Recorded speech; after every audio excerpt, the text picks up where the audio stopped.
The crack of a gunshot echoed through the stillness of dawn as Naomi Lawson ducked behind a barrel, clutching her side where her worn cotton dress stretched taut over her swelling belly.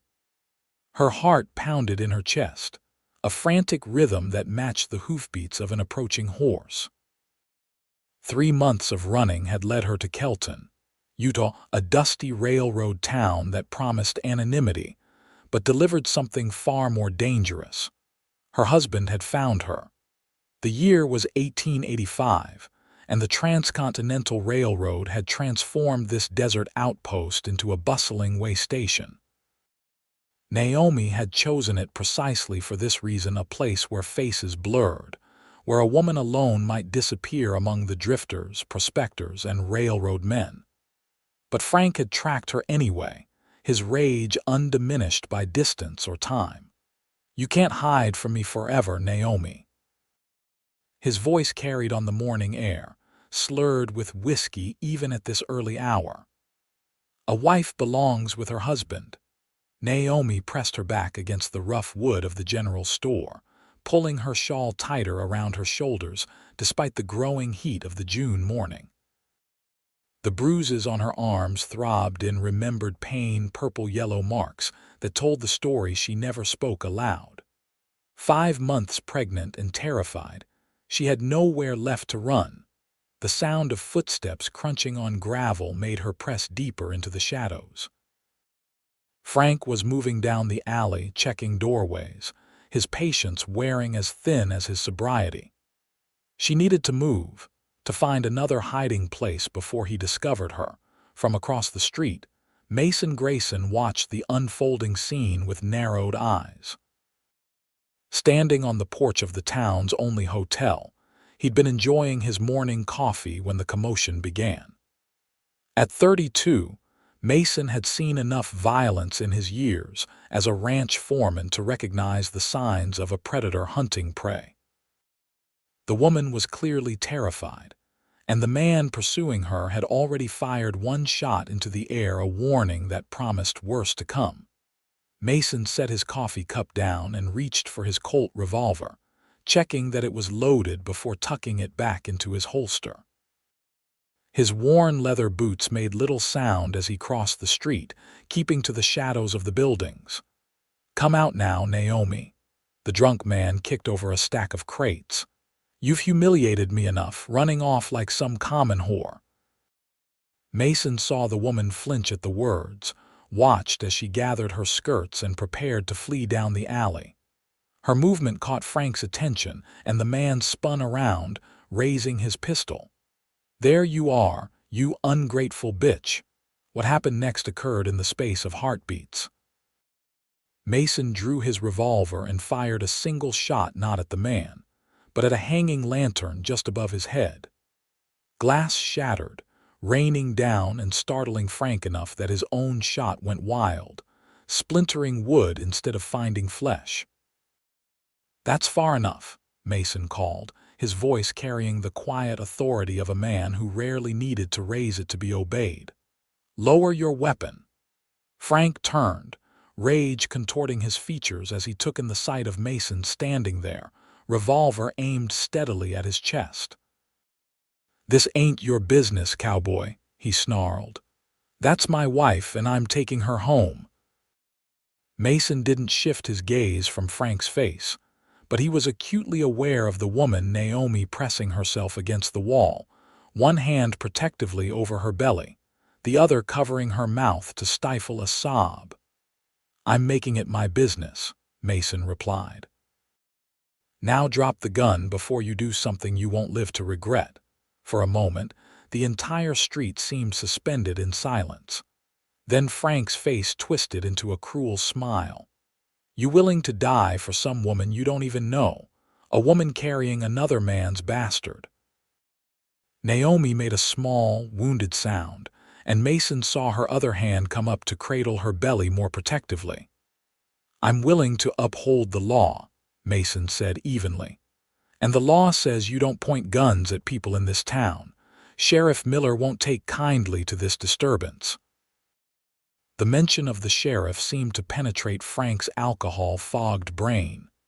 His eyes darted around, suddenly aware that windows were opening, that faces were appearing in doorways. He wasn't anonymous here anymore. "This isn't finished," he spat, but he lowered his gun and took a step back. "She's still my wife. The law's on my side." "Not when you're threatening her life, it isn't," Mason countered.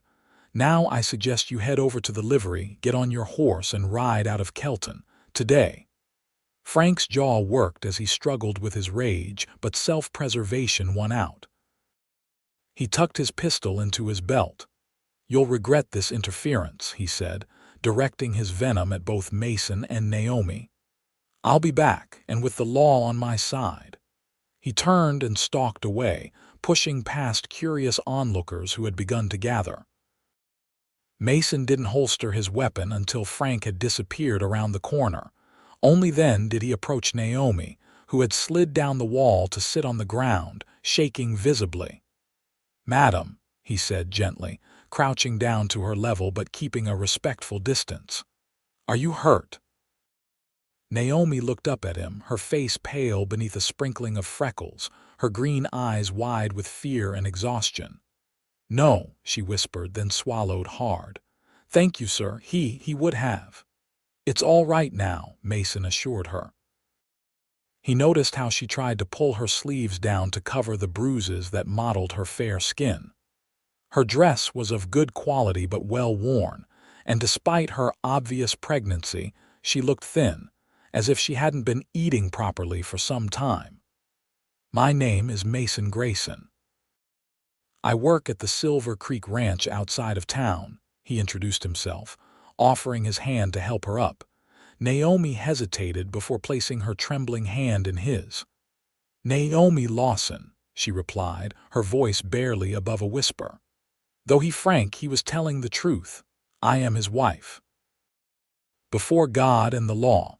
Mason helped her to her feet, noting how she winced slightly. "Being someone's wife doesn't give them the right to hurt you, Mrs. Lawson." A flicker of surprise crossed her face, as if the idea was novel to her. She quickly lowered her eyes. "I have nowhere to go," she admitted. "I used the last of my money for a room last night." Mason considered this information.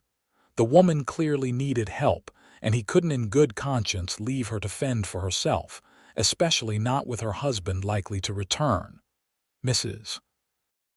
Lawson, I can't pretend to know your circumstances, but I do know that man will be back," he said carefully. "The Silver Creek Ranch where I work is always looking for help, especially with the cooking. The owner, Mrs. Eleanor Sullivan, is a good woman. She might be willing to offer you a position and a safe place to stay until you decide what you want to do." Naomi's eyes widened. "You would do that? For a stranger?" Mason nodded, his expression serious. "I would." "That child you're carrying deserves a chance at life without fear, don't you think?" Tears welled in Naomi's eyes, but she blinked them back. "Yes," she whispered. "More than anything." "Then gather your belongings. I'll speak to Mrs. Sullivan and we can ride out this afternoon if you're able." Naomi nodded, a small spark of hope lighting her eyes for perhaps the first time in months. "I don't have much, just a small carpetbag at the boarding house." "That's fine," Mason said with a gentle smile. "Sometimes starting over means traveling light." As they walked toward the boarding house, Mason kept a watchful eye on the street, alert for any sign of Frank's return. But his mind was also working through the implications of what he'd just done. Offering help to a married woman fleeing her husband was complicated legally and morally. Yet looking at the bruises on Naomi's arms, at the way she protectively cradled her unborn child, he couldn't bring himself to regret his offer. What Mason couldn't possibly know was how this moment, this simple act of decency, would alter the course of both their lives forever. The Silver Creek Ranch sprawled across 2,000 acres of Utah territory, nestled against the mountains with streams cutting through valleys of grass that sustained the finest cattle in the region. as Mason guided his horse along the dirt road leading to the main house, with Naomi seated behind him, her small carpetbag tied to the saddle. He felt her grip tighten around his waist. "It's beautiful," she breathed, taking in the sight of the whitewashed two-story house surrounded by cottonwood trees. The barn and bunkhouse set a respectful distance away, smoke curling from the kitchen chimney. "Mrs. Sullivan's husband built it before the war," Mason explained. "When he didn't come back, she kept it running instead of selling out. Most respected rancher in 3 counties now." He felt rather than heard Naomi's quiet "oh" of understanding. A widow running a successful ranch was unusual enough to merit explanation, but not so unusual as to be unheard of. The West made its own rules about what women could accomplish when necessity demanded it. They rode into the yard, and Mason dismounted before helping Naomi down. She winced as her feet touched the ground, and he noticed for the first time that her boots were worn through at the soles. "Mason Grayson, you're back early," a commanding voice called from the porch. Eleanor Sullivan stood with her hands on her hips, her gray hair neatly pinned beneath a simple bonnet, her practical dress belying the wealth she had accumulated. At 60, she still moved with the energy of a woman half her age. "Mrs. Sullivan," Mason removed his hat respectfully, "I've brought someone who needs our help." Eleanor's sharp eyes took in Naomi's appearance, the bruises she couldn't completely hide, the swell of her belly beneath her dress, the way she seemed to fold in on herself under scrutiny. "I see that," Eleanor said, her tone softening slightly. "Come inside, both of you. Looks like there's a story to be told." The interior of the ranch house was cool compared to the June heat outside. Eleanor led them to the kitchen, where the cook, a Chinese man named Chen, was preparing dinner for the ranch hands. "Chen, would you mind giving us the kitchen for a bit?" Eleanor asked. Chen nodded and wiped his hands on his apron. "I go check garden," he said, slipping out the back door with a curious glance at Naomi. Once they were seated at the heavy oak table with cups of coffee and cool water for Naomi, who had politely declined the coffee with a protective hand on her belly, Mason explained the situation. He kept his account factual and brief, respecting Naomi's privacy while making it clear that she was in genuine danger. When he finished, Eleanor studied Naomi thoughtfully. "How far along are you, Mrs. Lawson?" "5 months, madam," Naomi replied softly. "And when did you leave your husband?" Naomi's hands trembled slightly around her water glass. 3 months ago, after he found out about the baby and tried to." Her voice faltered. Eleanor nodded, not pressing for details. "And the child's father," a flush of shame colored Naomi's pale cheeks. Frank is my husband, madam." Eleanor's eyebrows rose slightly. "Yet he reacted poorly to the news." Naomi's eyes dropped to her hands. "He said it couldn't be his. We've been married 7 years with no children, and he blamed me, said I must have been unfaithful." Her voice was barely above a whisper. "But I wasn't. I've never been with any man but my husband." Mason felt a surge of anger at the absent Frank. The bruises on Naomi's arms told their own story of what "blamed me" really meant. Eleanor seemed to read his thoughts.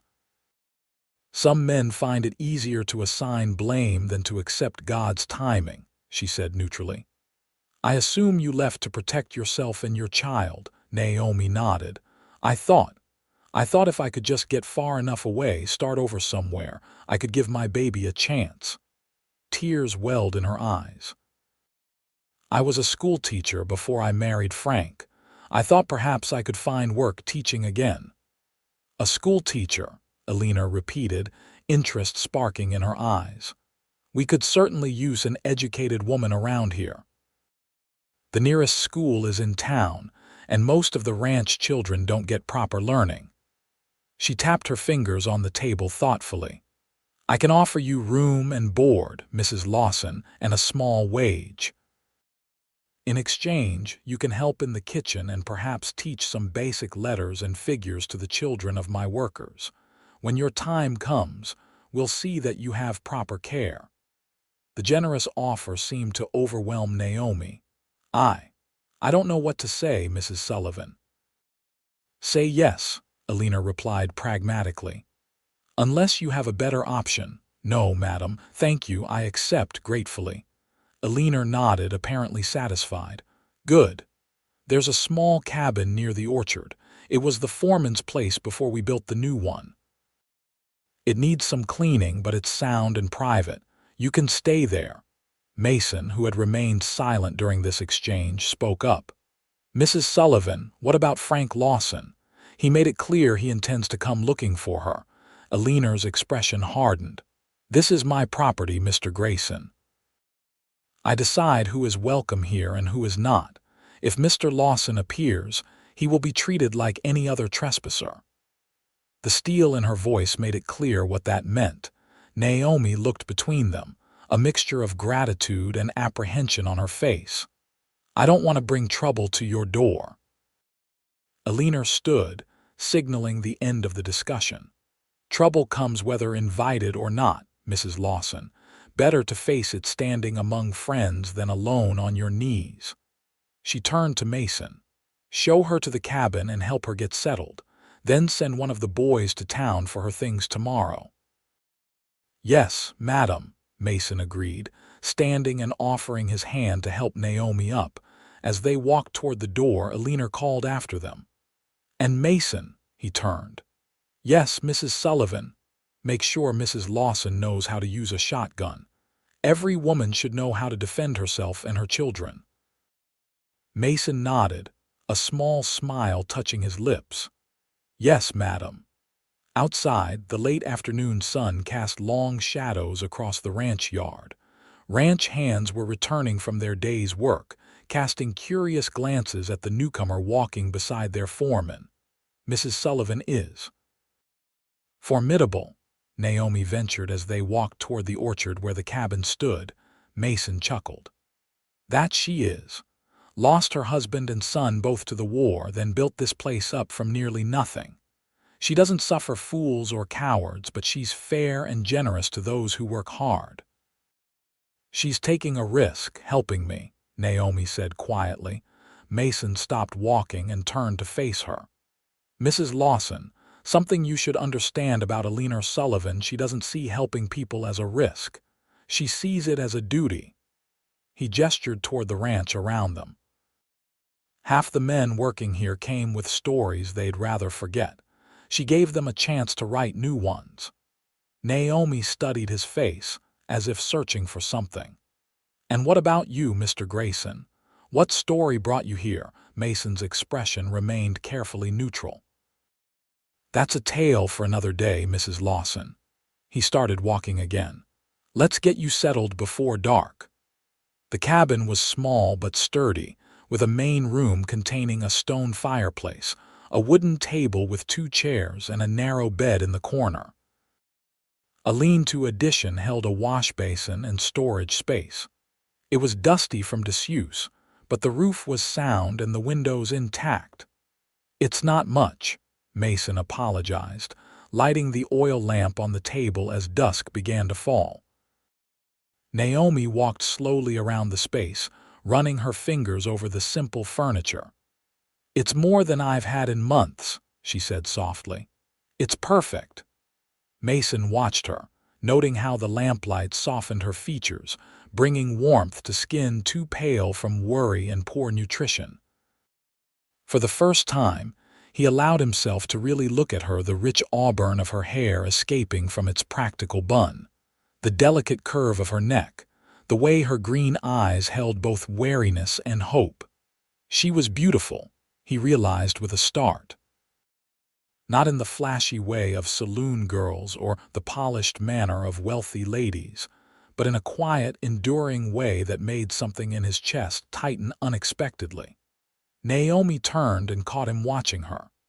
A faint blush colored her cheeks, and she looked away quickly.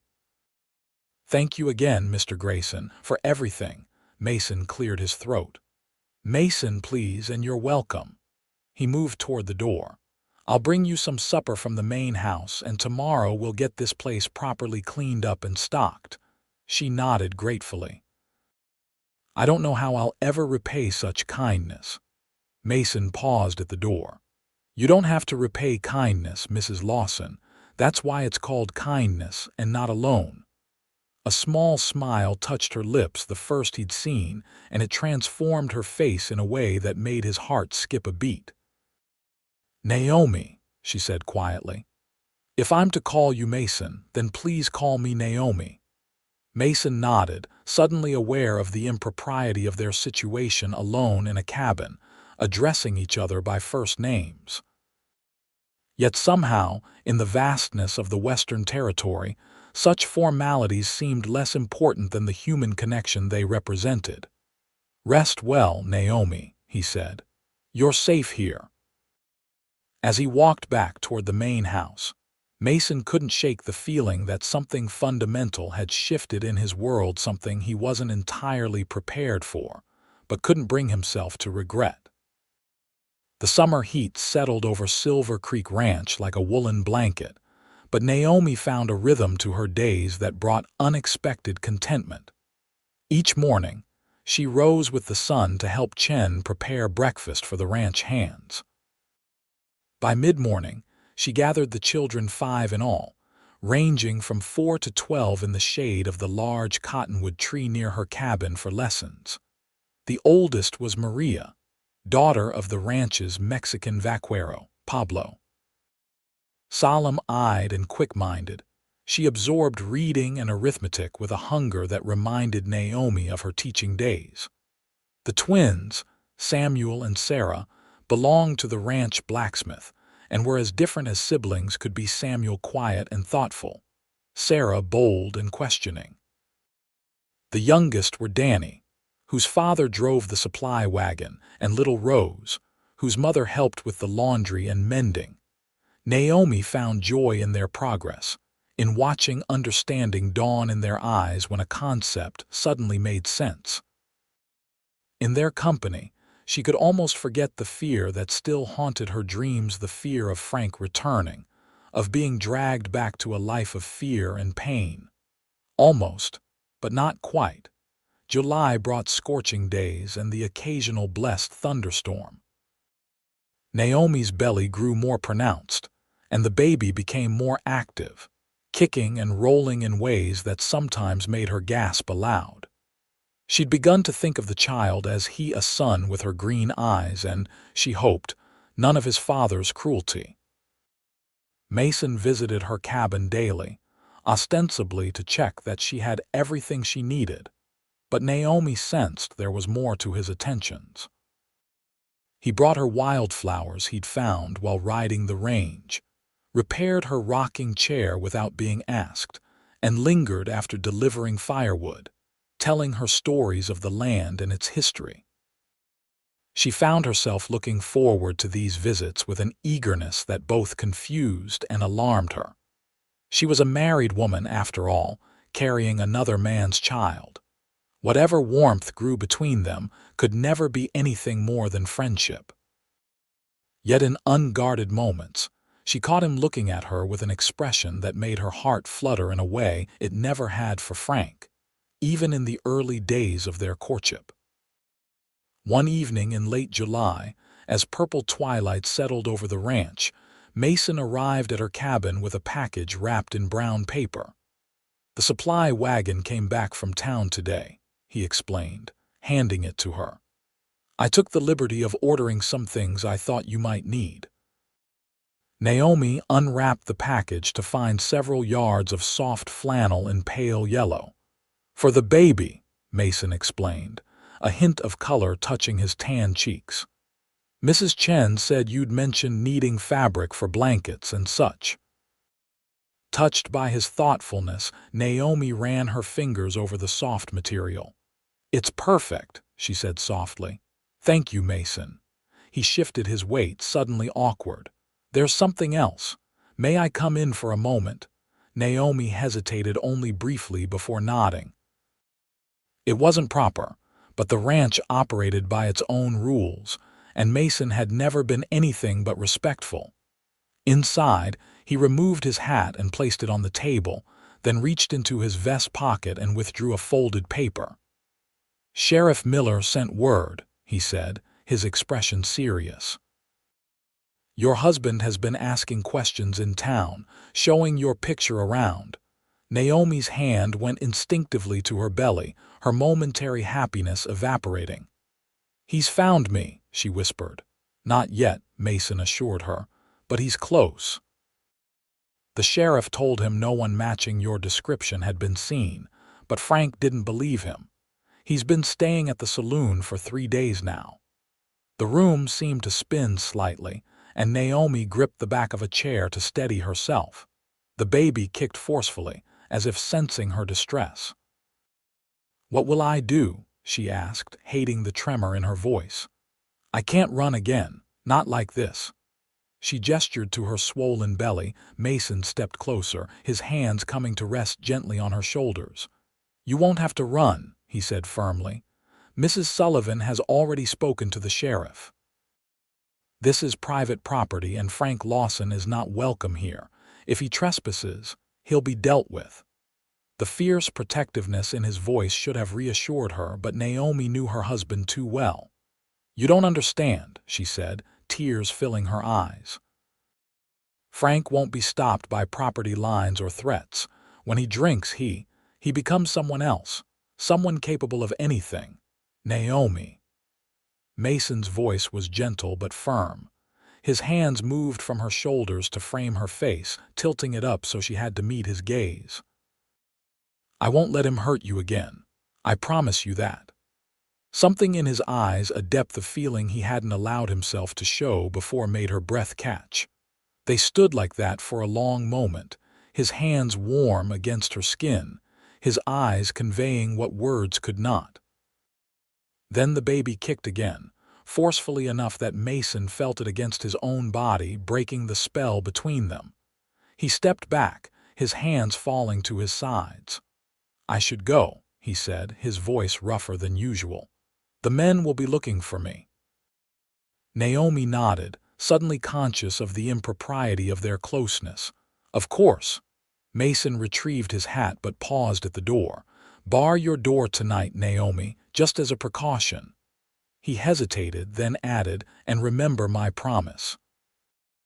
After he left, Naomi stood in the center of her small cabin, one hand pressed to her cheek where the warmth of his touch lingered, the other cradling her unborn child. For all her fear of Frank, she couldn't ignore the new emotion blossoming within her, an emotion she had no right to feel, yet couldn't seem to banish. She was falling in love with Mason Grayson. The realization should have brought shame, but instead, it filled her with a bittersweet ache. In another life, in a world where she wasn't bound by vows to a cruel man, perhaps she could have embraced such feelings. But in this life, they could only lead to more heartache. Naomi carefully folded the yellow flannel and placed it in the small chest where she'd begun collecting items for the baby. Then she barred her door as Mason had instructed and prepared for bed, trying not to think about the storm gathering on the horizon, a storm named Frank that threatened to destroy the fragile peace she had found. The confrontation came sooner than anyone expected. 2 days later, Naomi was reading to the children under the cottonwood tree when the sound of approaching hoofbeats made her look up. 3 riders were coming fast down the road to the ranch, dust billowing behind them. Even at a distance, she recognized Frank's broad shoulders and the aggressive way he sat his horse. Terror clawed at her throat and she stood quickly, gathering the children. "Class is dismissed early today," she said, working to keep her voice steady. "Go to your mothers quickly now." The children, sensing her fear, scattered without argument. Naomi hurried toward the main house, one hand supporting her belly, the other clutching her skirts to keep from tripping. She had almost reached the porch when the riders thundered into the yard. Naomi. Frank's voice cracked like a whip. "I've found you at last, you deceitful bitch," she froze, then slowly turned to face her husband. He looked worse than when she'd last seen him in town, unshaven, his eyes bloodshot, a half-empty bottle of whiskey protruding from his saddlebag. The two men with him were strangers, rough-looking characters with the hard eyes of men who did violence for pay. "Frank," she acknowledged, her voice remarkably steady despite the terror coursing through her. "You shouldn't be here." He dismounted, swaying slightly. "A man has every right to claim his wife," he slurred. "And you are still my wife, Naomi. The law says so." Movement caught her eye, ranch hands emerging from the barn and bunkhouse, drawn by the commotion. Relief flooded her when she spotted Mason among them, striding purposefully toward the confrontation, his hand resting on his holstered revolver.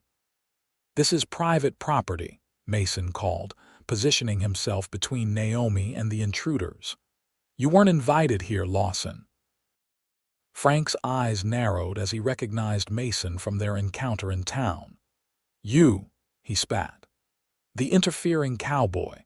Should have known you had designs on my wife." His gaze shifted to Naomi's obviously pregnant form, and his face twisted with rage. "Spreading your legs for him while carrying another man's bastard. You're lower than I thought." Mason's jaw tightened. "That's enough," he said, voice dangerously quiet. "Get back on your horse and ride out, or you won't be riding anywhere ever again." Frank laughed, an ugly sound. "You and what army, cowboy? I've got the law on my side. A husband has rights to his wife and her property." "Not on my land, he doesn't." Eleanor Sullivan's authoritative voice cut through the tension as she emerged from the house, a shotgun cradled in her arms. "I am Eleanor Sullivan, owner of Silver Creek Ranch, and you are trespassing." Frank assessed the growing number of ranch hands gathering behind Mason, many armed. His companions shifted nervously in their saddles. "Mrs. Sullivan," Frank attempted a more conciliatory tone. "I mean no disrespect to you or your property. I've simply come to retrieve what's mine. My wife has run away in a state of confusion. As you can see, she's in a delicate condition and needs proper care. The care you provided." Mason challenged, gesturing to the faded bruises still visible on Naomi's arms. "The kind that leaves marks." Frank's face darkened. "What happens between a man and his wife is private business." "Not when it involves violence," Eleanor countered. "Mrs. Lawson is under my protection now. She has employment here and a place to live. Her welfare and that of her child is my concern." "You can't keep a man's wife from him," Frank protested, his temporary civility evaporating. "I'll go to the territorial court." "You do that," Eleanor said calmly. "In the meantime, you're still trespassing. I won't ask again. Leave my property." For a tense moment, Naomi thought Frank might actually draw his gun. His hand twitched toward it, and several ranch hands raised their weapons in response. The two men with Frank backed their horses away, clearly unwilling to die for his cause. "Frank," one of them muttered, "let's go. This ain't worth getting shot over." After a long, dangerous moment, Frank's shoulders sagged in apparent defeat. "This isn't over," he promised, glaring at Naomi. "A wife belongs with her husband. The law will see to that." He remounted his horse, wheeled it around, and spurred it savagely. His companions followed, and soon the three riders were disappearing down the road in a cloud of dust. The moment they were out of sight, Naomi's legs gave way beneath her. Mason caught her before she could fall, supporting her weight easily. "Get her inside," Eleanor directed. "Chen, bring some tea with honey." She turned to address the gathered ranch hands. "Double the night watch for the next week. I don't trust that man not to return once his liquid courage is replenished." Mason guided Naomi to the main house and helped her to a chair in the parlor. She was trembling uncontrollably, her face ashen. He'll be back, she whispered. He won't stop until he has me back under his control. Mason knelt beside her chair, taking her cold hands in his warm ones. Naomi, look at me. He waited until her frightened eyes met his. He may come back, but he won't take you, I swear it. Alina entered the room, setting her shotgun aside before taking a seat across from them. Mason is right, she said firmly, but we should be practical.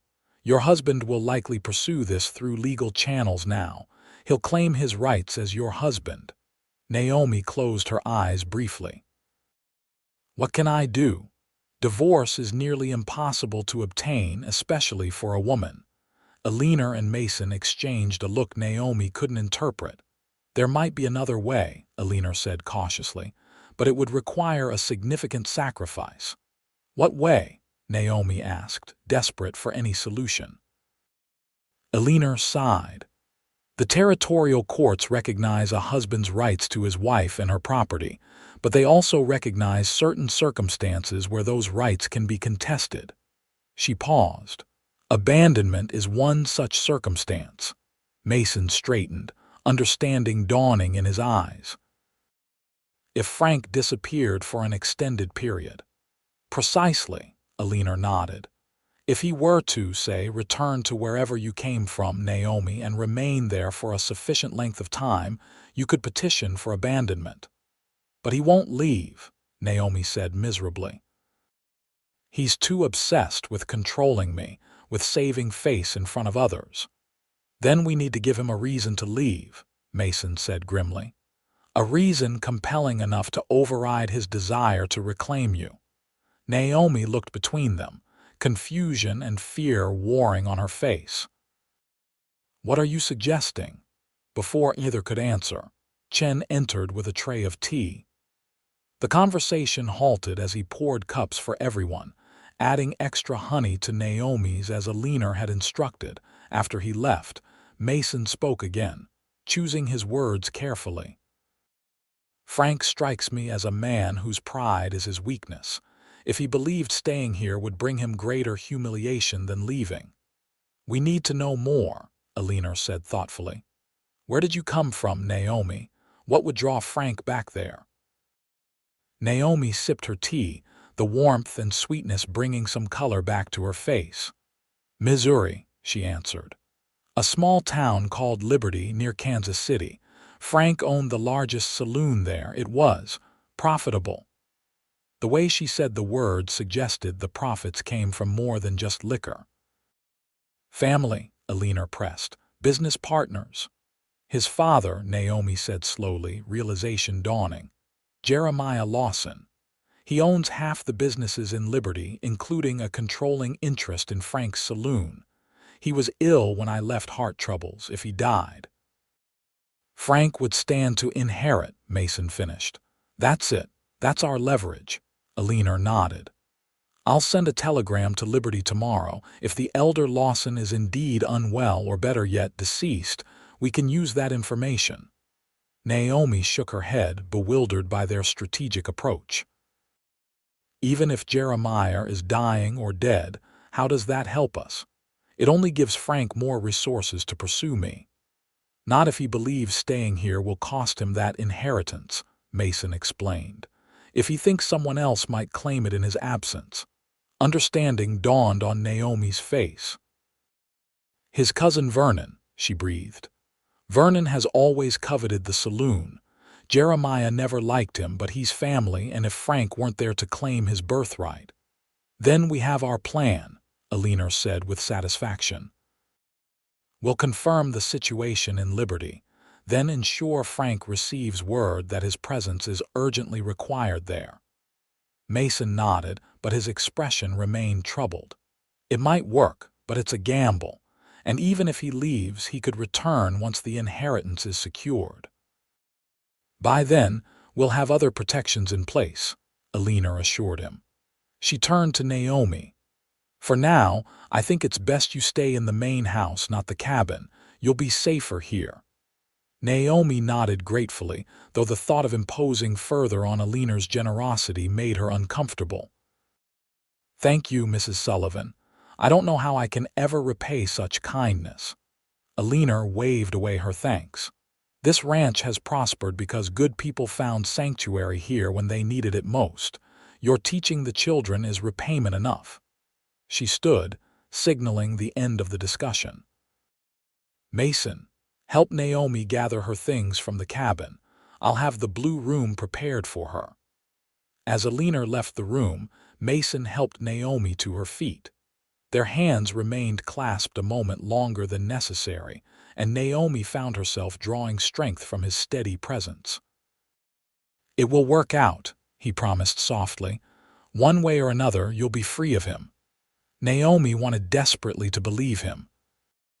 But as they walked toward her cabin to collect her meager belongings, she couldn't shake the feeling that Frank's appearance today was just the beginning of a storm that would test them all to their limits.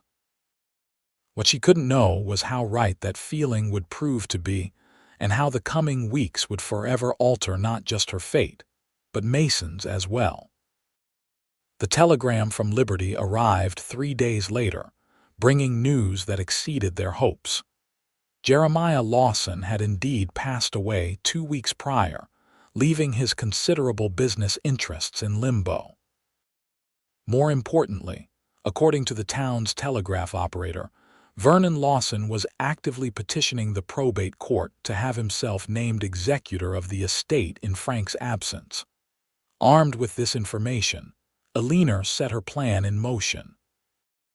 She composed a message to be delivered to Frank at the Kelton saloon, purportedly from a business associate in Liberty, urgently informing him of his father's death and Vernon's machinations. "This should send him running back to Missouri," Alina said with satisfaction as she sealed the envelope. "A man like Frank Lawson won't risk losing money, even for the sake of his pride." Mason, who had volunteered to deliver the message, nodded grimly. "Let's hope so, but I still don't like leaving anything to chance where Naomi's safety is concerned." Alina studied him thoughtfully. Over the past weeks, she had observed the growing attachment between her foreman and the pregnant schoolteacher. It was evident in small gestures, the way Mason's eyes followed Naomi when she moved through a room, how Naomi's face brightened when he appeared, the lingering of hands when passing objects between them. "You care for her," Alina stated rather than asked. Mason's jaw tightened. "She deserves a chance at happiness," he replied, neither confirming nor denying the observation. "That's not what I asked," Alina pressed. "Your feelings for her go beyond simple charity or protection, don't they?" After a long moment, Mason met her gaze directly. "Yes," he admitted quietly. "But it doesn't matter. She's married, carrying another man's child." "She's married to a monster," Alina corrected. "And that child deserves a father who will love it, not resent it," she sighed. "The heart doesn't always choose convenient attachments, Mason. I learned that lesson the hard way." Mason raised an eyebrow, surprised by this rare personal disclosure from his normally reserved employer. Alina smiled faintly. "Another story for another time. For now, deliver that message, and let's pray it achieves what we hope." Mason rode into town with the sealed note, his mind churning with Alina's words. He had tried to deny his feelings for Naomi, to frame his protectiveness as simple decency. But in quiet moments of honesty with himself, he knew it had become much more. He found Frank in the Kelton saloon, already deep in his cups despite the early hour. 2 empty whiskey bottles testified to a night of hard drinking, and Frank's unshaven face and bloodshot eyes suggested he hadn't slept. "Message for you, Lawson," Mason announced, tossing the sealed envelope onto the table. "From Liberty, Missouri." Frank's head snapped up, surprise momentarily displacing his drunken haze. "Liberty?" He snatched the envelope and tore it open, his eyes scanning the contents. As he read, his face drained of color. "That snake Vernon," he muttered, "always waiting for his chance." He crumpled the paper in his fist and slammed it onto the table. Damn it all. Mason remained impassive, watching as Frank visibly struggled with his competing desires to pursue Naomi or to secure his inheritance. When does the next eastbound train leave? Frank demanded of no one in particular. Noon, the bartender supplied. Express to Salt Lake City, then connections east. Frank checked his pocket watch, cursing when he saw the time. Not enough time to settle things with Naomi. He glared at Mason. This isn't finished, Cowboy. I'll be back once I've dealt with Vernon and claimed what's mine. I'll tell your wife you said goodbye, Mason replied evenly. Frank stood, swaying slightly. You tell her this is temporary. She's still my wife and that. He gestured crudely toward his own stomach. That bastard she's carrying isn't mine. When I return, there'll be a reckoning. Mason's hand instinctively moved toward his gun. Threats aren't wise, Lawson. Frank sneered but wisely backed down. It's not a threat, it's a promise. He gathered his few belongings from the table. I'll be back before that brat is born, mark my words. Mason watched as Frank staggered out of the saloon, presumably to prepare for his departure. Only when the doors swung shut behind him did Mason release the breath he'd been holding. The plan had worked. Frank was leaving. But his parting words confirmed what they all feared. This respite would be temporary at best. When Mason returned to Silver Creek Ranch and reported the success of their gambit, the relief on Naomi's face was palpable. He's really leaving? She asked, one hand resting protectively over her now prominent belly. At nearly 6 months pregnant, the child's movements were visible even through her dress. On the noon train, Mason confirmed. But Naomi, he made it clear he intends to return once he's secured his inheritance. She nodded, her momentary relief darkening. I know, Frank never relinquishes what he considers his property. She looked up at Mason, her green eyes troubled. How long do you think we have? Mason calculated mentally. The journey to Missouri will take at least a week. Settling the estate, especially if Vernon contests it, could take months.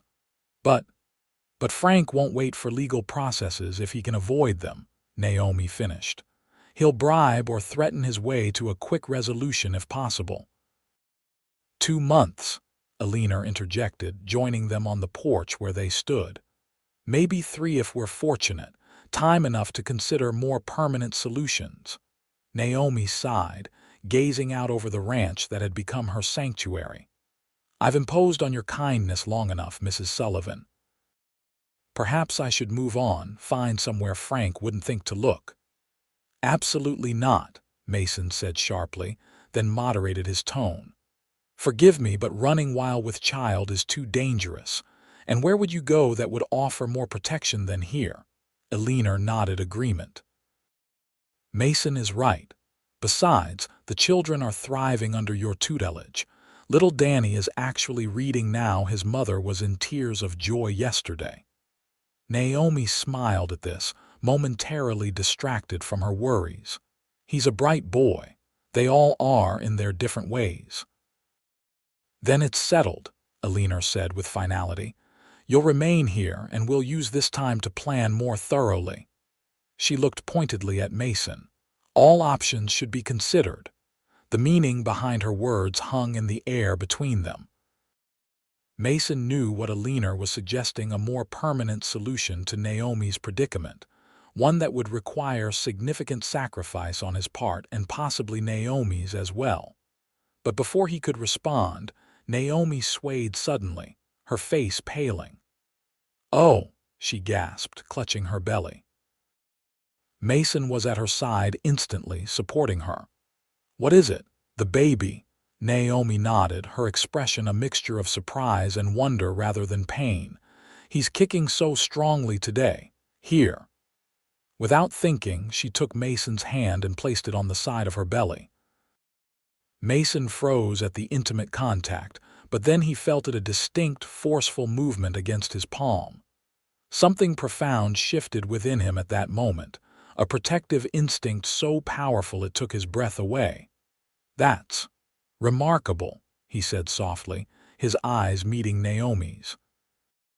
The connection between them deepened in that shared moment, something Alina observed with knowing eyes before tactfully excusing herself to attend to ranch business. Left alone on the porch, Mason reluctantly withdrew his hand, though the sensation of the child's movement lingered on his palm. "Naomi," he began, then hesitated, searching for the right words. She looked up at him, something vulnerable and hopeful in her expression. "Yes. When this is all over, when we've ensured Frank can never threaten you again, what do you want for your life? For your child's life?" The question seemed to surprise her. "I haven't dared think that far ahead," she admitted. "For so long, survival has been my only goal." She turned to gaze out over the ranch again. "But here, I've found more than safety, I've found purpose. The children, the teaching." She paused. "And friendship." Mason nodded, trying not to reveal his disappointment that she classified what was between them as merely friendship. "You're a gifted teacher. The children adore you." "Thank you," she said softly. Then, after a moment's hesitation, "What about you, Mason? What do you want from life?" The question caught him off guard. For years, he had focused on his work, on building a reputation as a reliable foreman, saving his wages toward a distant dream of his own ranch someday. But lately that dream had shifted, expanded to include a family specifically, the woman standing before him and the child she carried. "I want." He began, then stopped, aware of the impropriety of what he truly wished to say. Instead, he offered a partial truth. "I want to build something that lasts, something meaningful." Naomi studied his face as if sensing the deeper currents beneath his words. "I think we all want that," she said quietly. "A legacy of some kind." The moment stretched between them, filled with unspoken possibilities. Then the dinner bell rang from the main house, breaking the spell. "We should go in," Naomi said, though she made no move to leave. Mason nodded. "We should." But he, too, remained still. Finally, gathering his courage, Mason spoke the words that had been building in his heart for weeks. "Naomi, when Frank returns, and he will return, there may be a way to protect you permanently. A way that would make his claims on you invalid in the eyes of the law." Her brow furrowed. "What way?" Mason took a deep breath. "It's not something to decide hastily, but I want you to know that is, if you ever considered." He struggled, uncharacteristically inarticulate. Understanding dawned in Naomi's eyes. "Mason, are you suggesting—" "Dinner's getting cold," Chen called from the doorway, interrupting the moment. Mason stepped back, frustrated by the timing but perhaps also relieved. What he had been about to propose was monumental, with implications that required careful consideration.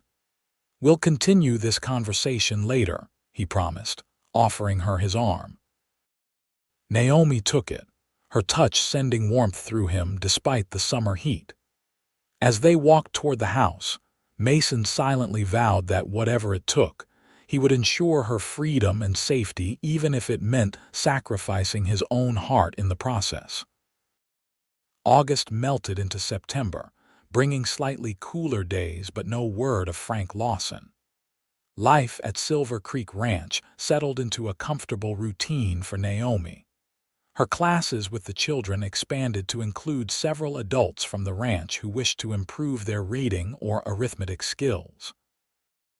In the evenings, she often sat on the porch with Alina, mending clothes or preparing lessons while discussing books and ideas. Mason remained a constant presence, though the conversation they had begun on the porch was never fully resumed. Instead, a new awareness hung between them, an unspoken understanding that there were feelings neither could honorably acknowledge given Naomi's married state. As her pregnancy advanced into its 7th month, Naomi's body changed dramatically. The baby grew increasingly active, especially in the evenings, and sleeping became difficult.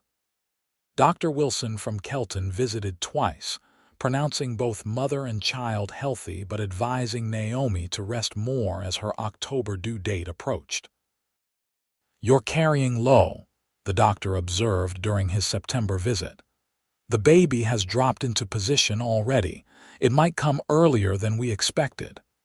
This news added urgency to the preparations. Eleanor supervised the conversion of a small room adjacent to Naomi's bedroom into a nursery, furnishing it with a cradle that had once belonged to her own son, a rocking chair, and a chest filled with baby clothes sewn by the women of the ranch. The kindness overwhelmed Naomi, who had never expected to find such acceptance and support. One evening, as she sat with Eleanor sorting through tiny garments, she finally voiced the fear that had been growing alongside her child. "What if Frank returns before the baby is born?" she asked quietly. "He would have legal rights to the child, wouldn't he? Even though he denies it's his." Eleanor's hand stilled on the small gown she was folding. "Legally, yes. A child born to a married woman is presumed to be her husband's." She looked directly at Naomi. "Unless there are extraordinary circumstances." "What kind of circumstances?" Naomi pressed. Eleanor hesitated, choosing her words carefully. "Naomi, I've lived long enough to know that sometimes the law and justice are not the same thing. Frank Lawson is not fit to be anyone's husband or father. We all see that. But the law doesn't care about fitness," Naomi said bitterly, "only about property and ownership." "The law cares about contracts," Eleanor corrected. "And marriage is, at its heart, a contract that can be invalidated under certain conditions." Naomi frowned. "Divorce is nearly impossible for a woman to obtain, especially on grounds of cruelty. I would need witnesses, evidence." "I wasn't speaking of divorce," Eleanor interrupted. She set aside the baby clothes and took Naomi's hands in hers. "There's another possibility, one that Mason has been considering since Frank left. I believe he tried to discuss it with you once." Naomi's heart quickened as she recalled the interrupted conversation on the porch. "He started to say something about protecting me permanently, but we were called to dinner." Eleanor nodded. "Mason is an honorable man, Naomi, perhaps too honorable for his own good.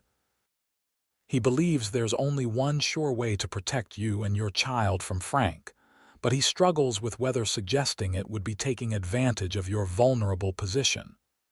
"What way?" Naomi asked, though she suspected she already knew the answer. "A new marriage," Eleanor said simply. "In some territories, including Utah, if a married woman who has been abandoned contracts a new marriage in good faith, that marriage can be recognized as valid if unchallenged for a sufficient period." Naomi's breath caught. "You're suggesting I marry again, while still legally bound to Frank?" "I'm suggesting that sometimes unusual circumstances require unusual solutions," Eleanor replied. "Mason cares deeply for you, Naomi. Anyone with eyes can see it, and I believe you care for him as well." Naomi couldn't deny it. Despite her efforts to guard her heart, she had fallen in love with the quiet, steadfast foreman who had offered protection without demands, kindness without expectation. "Even if what you say is true," Naomi said carefully, "asking Mason to take on another man's wife and child. It's too much to ask of anyone." Eleanor squeezed her hands gently. "My dear, he isn't being asked. He's offering. The question is whether you would consider accepting." Before Naomi could respond, a commotion outside caught their attention. Raised voices, the sound of running feet, then Mason burst through the door, his expression grave. "Rider coming fast from town," he reported. "It's Sheriff Miller." Eleanor stood immediately. "Is he alone?" Mason nodded. "Appears to be." They moved to the porch just as the sheriff's horse thundered into the yard. Thomas Miller, a grizzled veteran of the frontier, dismounted with the ease of a much younger man. "Mrs. Sullivan," he greeted, removing his hat. "Mason, Mrs. Lawson." His gaze lingered on Naomi's pregnant form. "Got news you need to hear." "Come inside, Thomas," Alina invited. "You look like you could use a drink." Once settled in Alina's study with glasses of whiskey water for Naomi, the sheriff delivered his news. "Frank Lawson is back," he said without preamble. "Arrived on the afternoon train from Salt Lake City." Naomi's hand flew to her throat. "Already? It's only been 6 weeks." Sheriff Miller nodded grimly. "From what I gather, he settled his business in Missouri quicker than expected. Came into my office boasting about how he'd outfoxed his cousin and secured his inheritance. Then he started asking about you, Mrs. Lawson. Wanted to know if I'd seen you in town lately." "What did you tell him?" Mason asked, his hand clenched around his glass. "Told him the truth that I haven't seen Mrs. Lawson since she moved out to Silver Creek Ranch." The sheriff took a long swallow of whiskey. He didn't like that answer. Said some ugly things about coming out here to reclaim what's his. Alina's expression hardened. "I made it clear he's not welcome on my property." "That's the other reason I rode out here," Miller said. "To warn you. Lawson's been drinking heavily since he arrived, making threats against both Mrs. Lawson and you, Mason. Said you'd stolen his wife's affections." Mason's jaw tightened. "Did he say when he intends to come here?" "Not specifically. But he was gathering supplies at the general store when I left town, ammunition among them." The sheriff looked squarely at Mason. "I know you can handle yourself, but Lawson's unhinged. And he's not alone. He's hired 2 gunmen who came in on the same train, professional troublemakers by the look of them." The news settled over the room like a shadow. Naomi felt the baby kick forcefully, as if responding to her surge of fear. "What options do we have, legally?" Alina asked. "He is still her husband." Sheriff Miller sighed. "Legally, he has rights to his wife, but he has no right to trespass on private property or to threaten violence. If he comes here peacefully to speak with Mrs. Lawson, I can't prevent that. But if he comes armed and threatening, that's another matter." "And how will we know which it is until it's too late?" Mason demanded. "You won't," Miller admitted.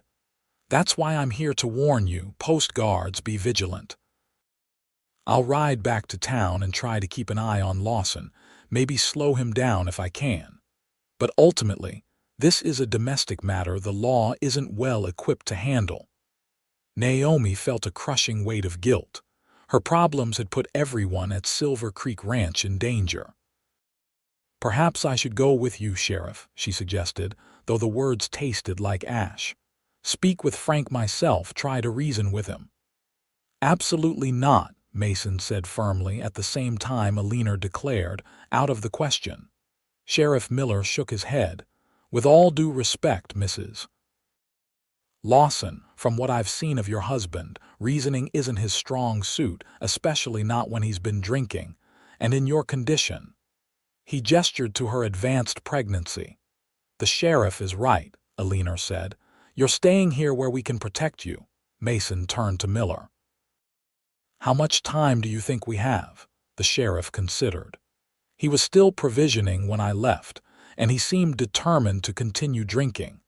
I'd say tomorrow at the earliest, possibly the next day if he passes out from the whiskey." "Then we have some time to prepare," Mason said grimly. After the sheriff departed with promises to send word if Frank left town, Mason organized the ranch hands into watches, ensuring the approaches to the property would be monitored around the clock. Rifles were distributed, ammunition checked. As darkness fell, Naomi found herself unable to rest despite her exhaustion. She sat in the rocking chair by her window, watching the moon rise over the mountains, one hand absently rubbing her belly where the baby shifted restlessly. A soft knock at her door roused her from her thoughts. "Come in," she called softly. Mason entered, his hat in his hands, his face shadowed with concern. "I wanted to check that you were all right," he said. "You should be resting." "I can't sleep," Naomi admitted. "Every time I close my eyes, I see Frank's face." Mason crossed the room and knelt beside her chair, his expression earnest. "Naomi, I won't let him hurt you or your child. I swear it." She smiled sadly, reaching out to touch his cheek. "I know you'll try, Mason, but Frank is dangerous, especially when he feels his pride is at stake. And now he has hired guns with him." She shook her head. "I've brought this danger to your door to everyone here." "You didn't bring anything," Mason insisted. "Frank did, and we'll deal with him." He hesitated, then continued, "Naomi, there's something I need to say, something I should have said weeks ago." She met his gaze, her heart quickening at the intensity she saw there. "What is it?" Mason took a deep breath. "I love you," he said simply. "I think I've loved you since that first day in Kelton, when you stood your ground despite your fear." The words hung in the air between them, as momentous as they were forbidden. Tears filled Naomi's eyes, not of sadness but of a bittersweet joy. "Mason," she whispered, "I love you too. But I'm married to another man carrying his child." "I don't care," Mason said fiercely. "That child is innocent, deserving of love regardless of who fathered it. And as for your marriage—" He took her hands in his. "There's a way out, Naomi. A way for us to be together legally, to protect you and the baby from Frank forever." "Alina mentioned something about a new marriage," Naomi said cautiously. "But surely that would be bigamy." "Not exactly," Mason explained. "The territorial laws recognize special circumstances for abandoned wives. If we were to marry, and if that marriage remained unchallenged for a sufficient period, it would supersede your marriage to Frank in the eyes of the law." "But Frank is here," Naomi pointed out. "He would certainly challenge it immediately." "Not if he couldn't find you," Mason countered.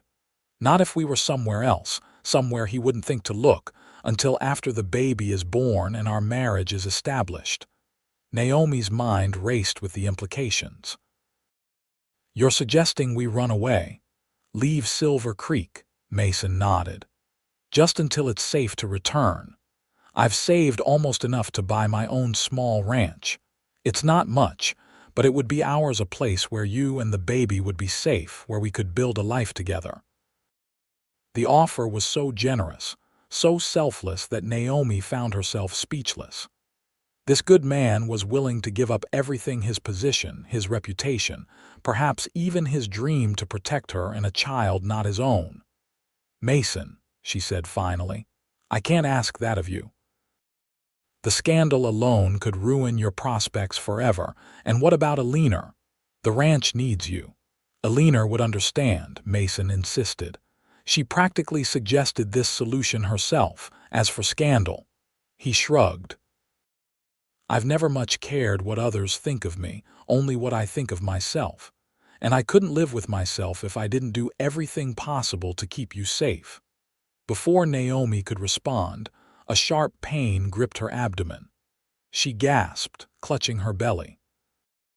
Mason's expression changed instantly to concern. "Naomi, what is it?" "I don't know," she breathed as the pain subsided. "A cramp, I think. It's past now." But a minute later, another pain seized her, stronger than before. Naomi's eyes widened with realization. "Mason, I think the baby is coming." "Now?" he asked incredulously. "But it's too early." "Not much," Naomi said, remembering Dr. Wilson's words about the baby dropping early. "Only a few weeks."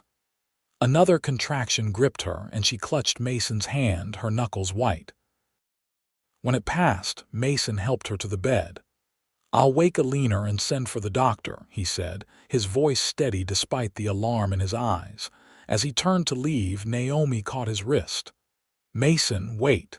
Their eyes met in the dim lamplight. If we survive this Frank the birth, all of it my answer is yes. Yes to your proposal, yes to a life together. Whatever it takes. Something fierce and tender crossed Mason's face. He leaned down and for the first time pressed his lips to hers in a gentle kiss.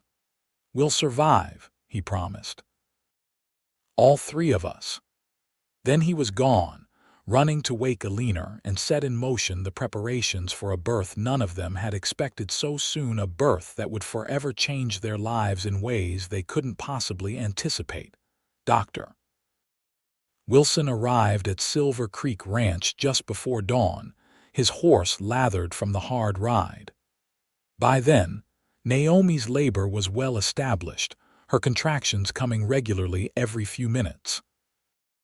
Alina and Chen's wife, May, had prepared the bedroom, boiling water, gathering clean linens and helping Naomi into a simple nightgown. Mason paced the hallway outside, his face etched with worry. When the doctor emerged after examining Naomi, Mason intercepted him immediately. "How is she?" he demanded. "And the baby, Dr. Wilson," a man in his 50s with kind eyes and a perpetually rumpled appearance, offered a reassuring smile. "Mother and child are doing well considering. The baby is coming a few weeks early but not dangerously so. The labor is progressing normally." He hesitated. "However, first births can be long and difficult.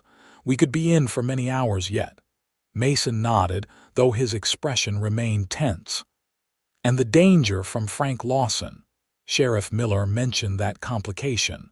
The doctor acknowledged grimly. "I can't speak to that except to say that Mrs. Lawson needs calm and safety now more than ever. Stress could complicate the birth." "She'll have it," Mason promised. "I've posted men at every approach to the ranch. If Lawson appears, we'll know well in advance." As the morning wore on, Naomi's labor intensified. Her cries occasionally echoed through the house, each one piercing Mason's heart like a physical blow.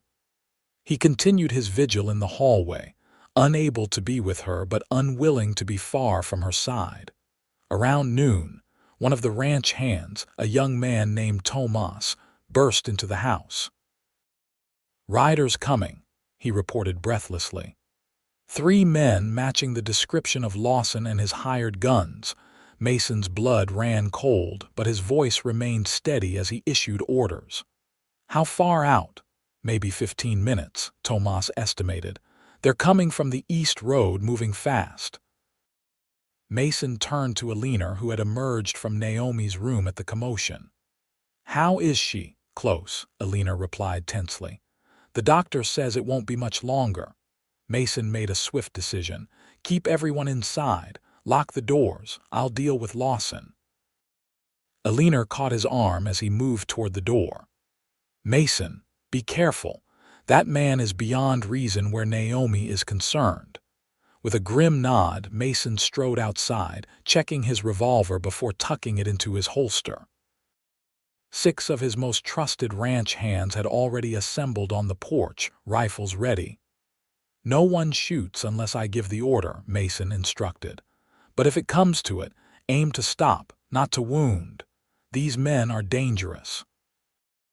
They took up positions around the yard, using wagons and water troughs as cover. Mason stationed himself directly in front of the house, standing tall and exposed a clear target, but also a clear message that anyone seeking to enter would have to go through him first. The sound of approaching hoofbeats grew louder, and then 3 riders appeared at the end of the long drive leading to the main house.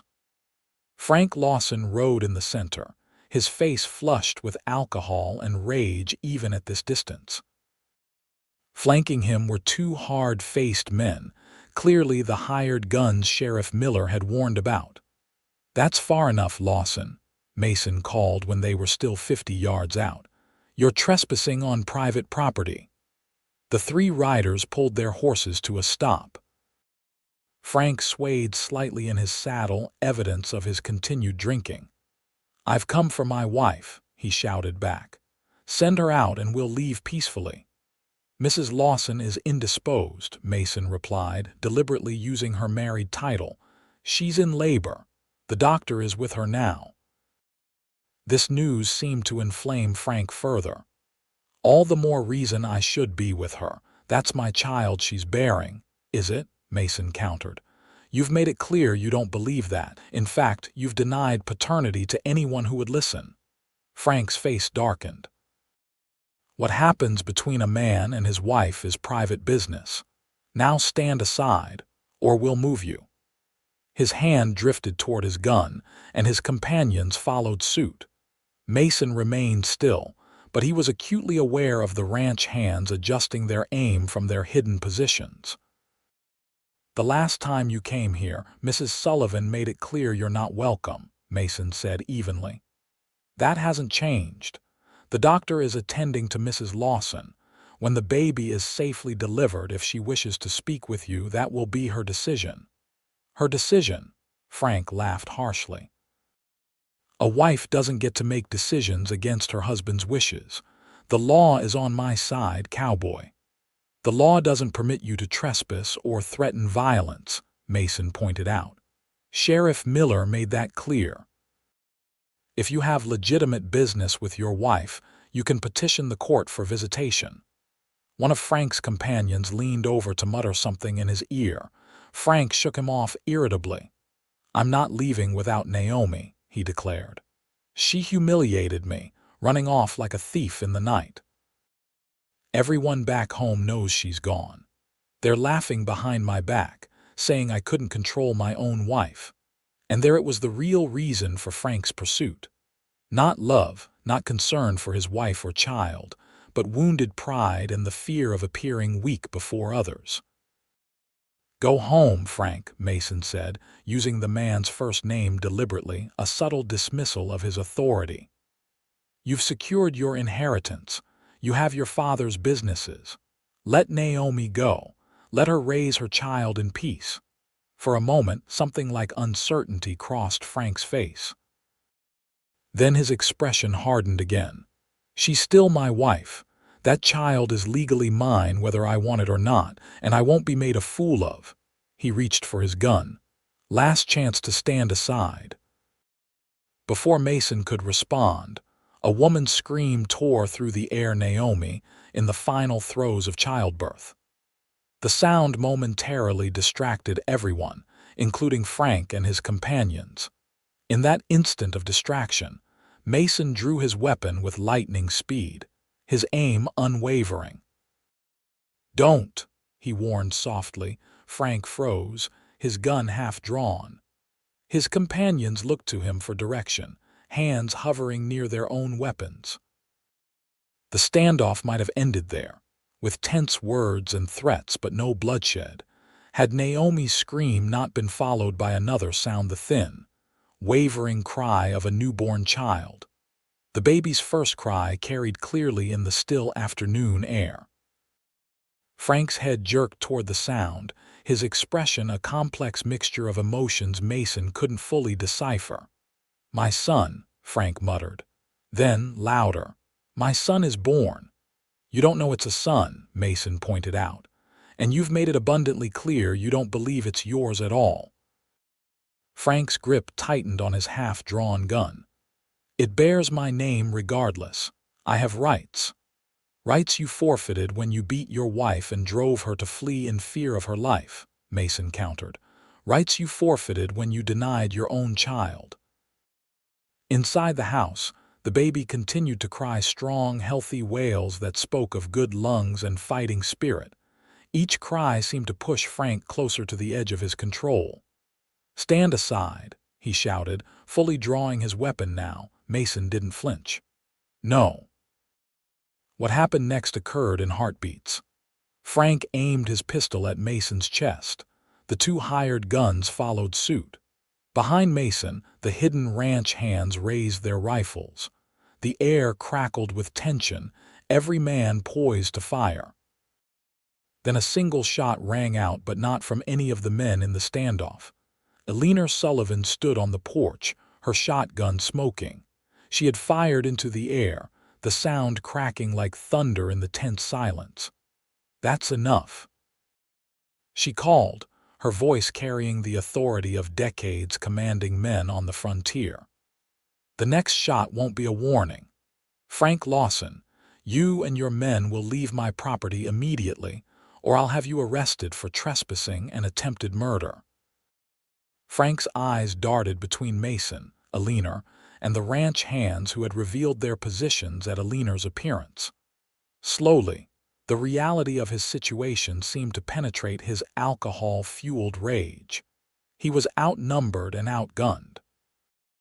"This isn't over," he snarled, reluctantly holstering his weapon. "I'll be back with the law on my side." "You do that," Alina replied calmly. "Meanwhile, I suggest you sober up. No court looks kindly on a drunken man brandishing firearms and making threats." With a final venomous glare, Frank wheeled his horse around. "Come on," he ordered his companions. "We'll approach this differently." The three men rode away, dust billowing behind them. Mason didn't lower his gun until they had disappeared from sight. Only then did he allow himself to breathe normally again, the tension draining from his body. Alina descended the porch steps to stand beside him. "That was too close," she observed. Mason nodded grimly. "He'll be back with the sheriff or a court order next time." "Then we'd better use the time we have wisely," Alina replied. She smiled suddenly, the stern rancher replaced by a jubilant older woman. "You should go inside, Mason. There's someone waiting to meet you." Mason's heart leapt. "Naomi, the baby. Both doing well," Alina confirmed. "She's been asking for you. Go on, I'll keep watch out here." Mason didn't need to be told twice. He holstered his weapon and strode into the house, taking the stairs two at a time. Outside Naomi's room, he paused to compose himself, then knocked softly. "Come in," Dr. Wilson called. Mason entered to find the doctor washing his hands in a basin while May changed sweat-soaked sheets. And there, propped against pillows, was Naomi, exhausted but radiant, cradling a small bundle wrapped in a soft blanket. Her face brightened when she saw him. "Mason," she whispered. "Come meet our son. Our son." The words sent a surge of emotion through him so powerful he had to steady himself against the doorframe. Crossing to the bed, he sat carefully on its edge, gazing in wonder at the tiny face visible amid the blankets. The baby was small but perfect, a shock of dark hair, pink cheeks, and a rosebud mouth that occasionally opened in tiny yawns. "He's beautiful," Mason breathed. "Just like his mother." Naomi's eyes filled with tears of joy. "Would you like to hold him?" Carefully, reverently, Mason took the swaddled infant into his arms. The baby's eyes opened briefly, unfocused, but seeming to look directly at him nonetheless. In that moment, something shifted permanently in Mason's heart. This child, born of another man's seed, became irrevocably his in every way that mattered. "What will you name him?" he asked softly. Naomi hesitated. "I thought perhaps William, after my father." She looked up at Mason uncertainly. "Unless you had another preference," Mason shook his head. "William is perfect." He gently traced the baby's cheek with one finger. "William Grayson has a fine sound to it, don't you think?" Naomi's breath caught. "Mason, are you sure?" "After what just happened with Frank, I've never been more sure of anything," Mason interrupted. "I meant what I said last night, Naomi. I love you. I want to marry you, to be William's father in every way that matters." He looked down at the sleeping infant. "Frank Lawson may have provided the seed, but he's not a father. A father protects, nurtures, loves unconditionally. That's what I'm offering to you and to William." Fresh tears spilled down Naomi's cheeks. "I love you too, Mason, so much it frightens me sometimes." She reached out to touch his arm. "But Frank won't simply disappear. You heard him, he'll be back with the law behind him." "Then we'll need to act quickly," Mason said decisively. "As soon as you and William are strong enough to travel." Dr. Wilson, who had been discreetly busy across the room, cleared his throat. "If I might offer some medical advice," he said, "Mrs. Lawson should rest for at least a week before attempting any journey. The birth was relatively smooth, but travel too soon could risk her health." Mason nodded. "A week, then." He carefully returned the baby to Naomi's arms. "I'll make the arrangements. There's a small ranch for sale near Cedar City, about 100 miles south. The owner is an old friend who's moving to California. He'd sell to me without questions." "Cedar City," Naomi repeated thoughtfully. "Frank wouldn't think to look there." "Exactly. And by the time he tracks us down, if he ever does, our marriage will be established. William will be known as my son, and the legal grounds for Frank's claims will be significantly weakened." Naomi looked down at her sleeping son, then back at Mason, her expression resolute. "Then that's what we'll do. We'll start fresh, the three of us." She smiled tremulously. "A real family." Mason leaned forward and kissed her tenderly, sealing their agreement. "A real family," he echoed. "Now rest. You've done the hardest work today. Let me handle what comes next." As he left the room to begin preparations for their departure, Mason knew the path ahead would not be easy. Frank Lawson was not a man to surrender his perceived property without a fight. But Mason was equally determined to protect the woman and child who had, in the space of mere months, become his entire world. Whatever it took, whatever sacrifices were required, he would ensure they had the chance to build the life they deserved together, free from fear, bound by love rather than obligation or possession. The next week passed in a blur of preparation and vigilance. True to Mason's prediction, Frank Lawson returned 2 days after William's birth, this time with Sheriff Miller in tow. But the sheriff, sympathetic to Naomi's situation, used every bureaucratic delay possible to prevent Frank from forcing an immediate confrontation. "The mother is recovering from childbirth," he told Frank firmly. "The doctor has ordered complete rest for at least a week. No visitors who might cause distress." Frank had raged and threatened, but even he couldn't override a doctor's orders in matters of health. The sheriff promised to return in 1 week to escort Frank to a supervised visit with his wife and child. This delay gave Mason the time he needed. He sent telegrams to Cedar City, confirming arrangements with his friend Samuel Porter to purchase the small ranch just outside town.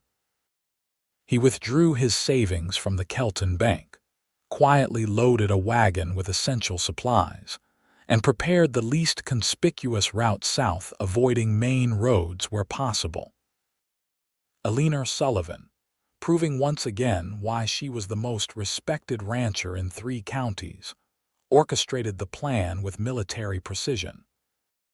She arranged for a decoy, one of the ranch hand's wives, and her infant son to be seen boarding the eastbound train to Salt Lake City, wearing clothes similar to Naomi's, and traveling with a male escort who resembled Mason from a distance. "Frank will hear about it within hours," Eleanor predicted. "He'll assume you're heading east, perhaps to Denver or beyond.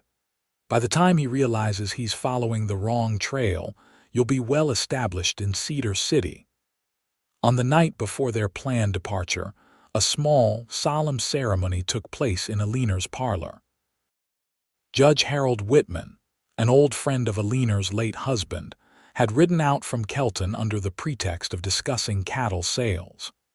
Instead, he performed a simple wedding ceremony, with Eleanor and Dr. Wilson as witnesses. Naomi wore a pale blue dress Eleanor had altered to fit her post-pregnancy figure, with William sleeping peacefully in a basket nearby.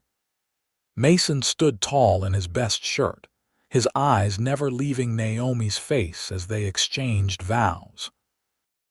"By the authority vested in me by the territory of Utah," Judge Whitman concluded, "I now pronounce you husband and wife." When Mason kissed his bride, It was with all the tenderness and promise of a man who understood the gravity of the commitment he was making, not just to Naomi, but to William as well. After the judge departed, Alina presented them with a gift, a small leather pouch containing gold coins.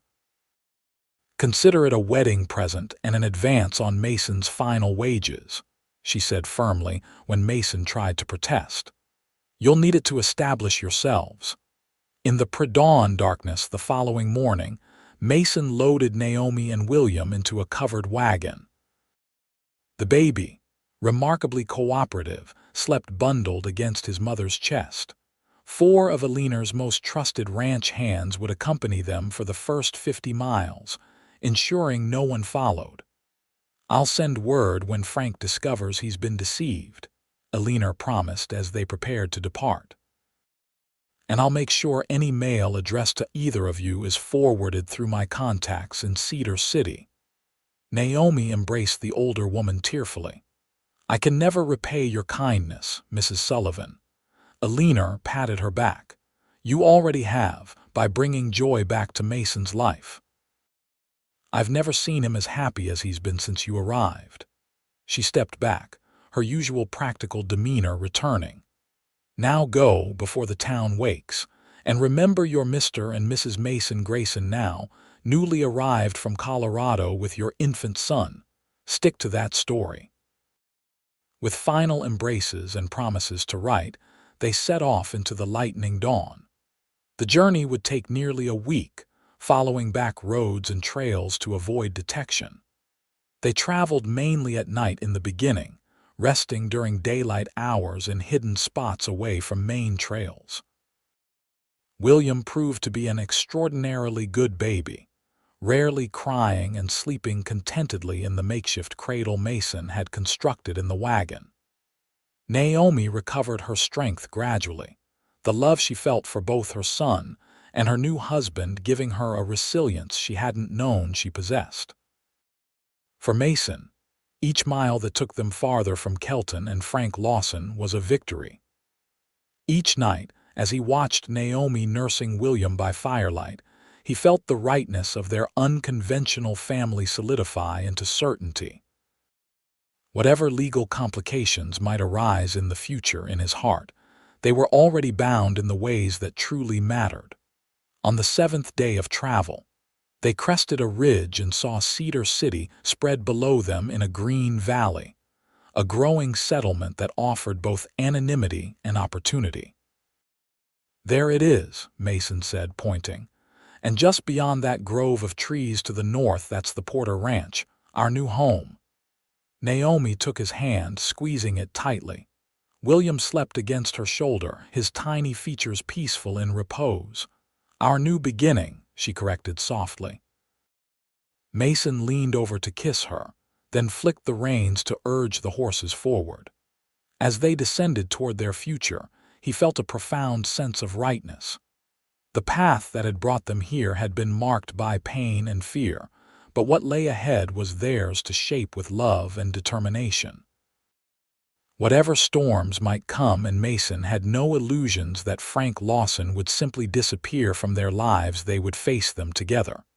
A family forged not by blood or legal documents, but by choice and commitment and love.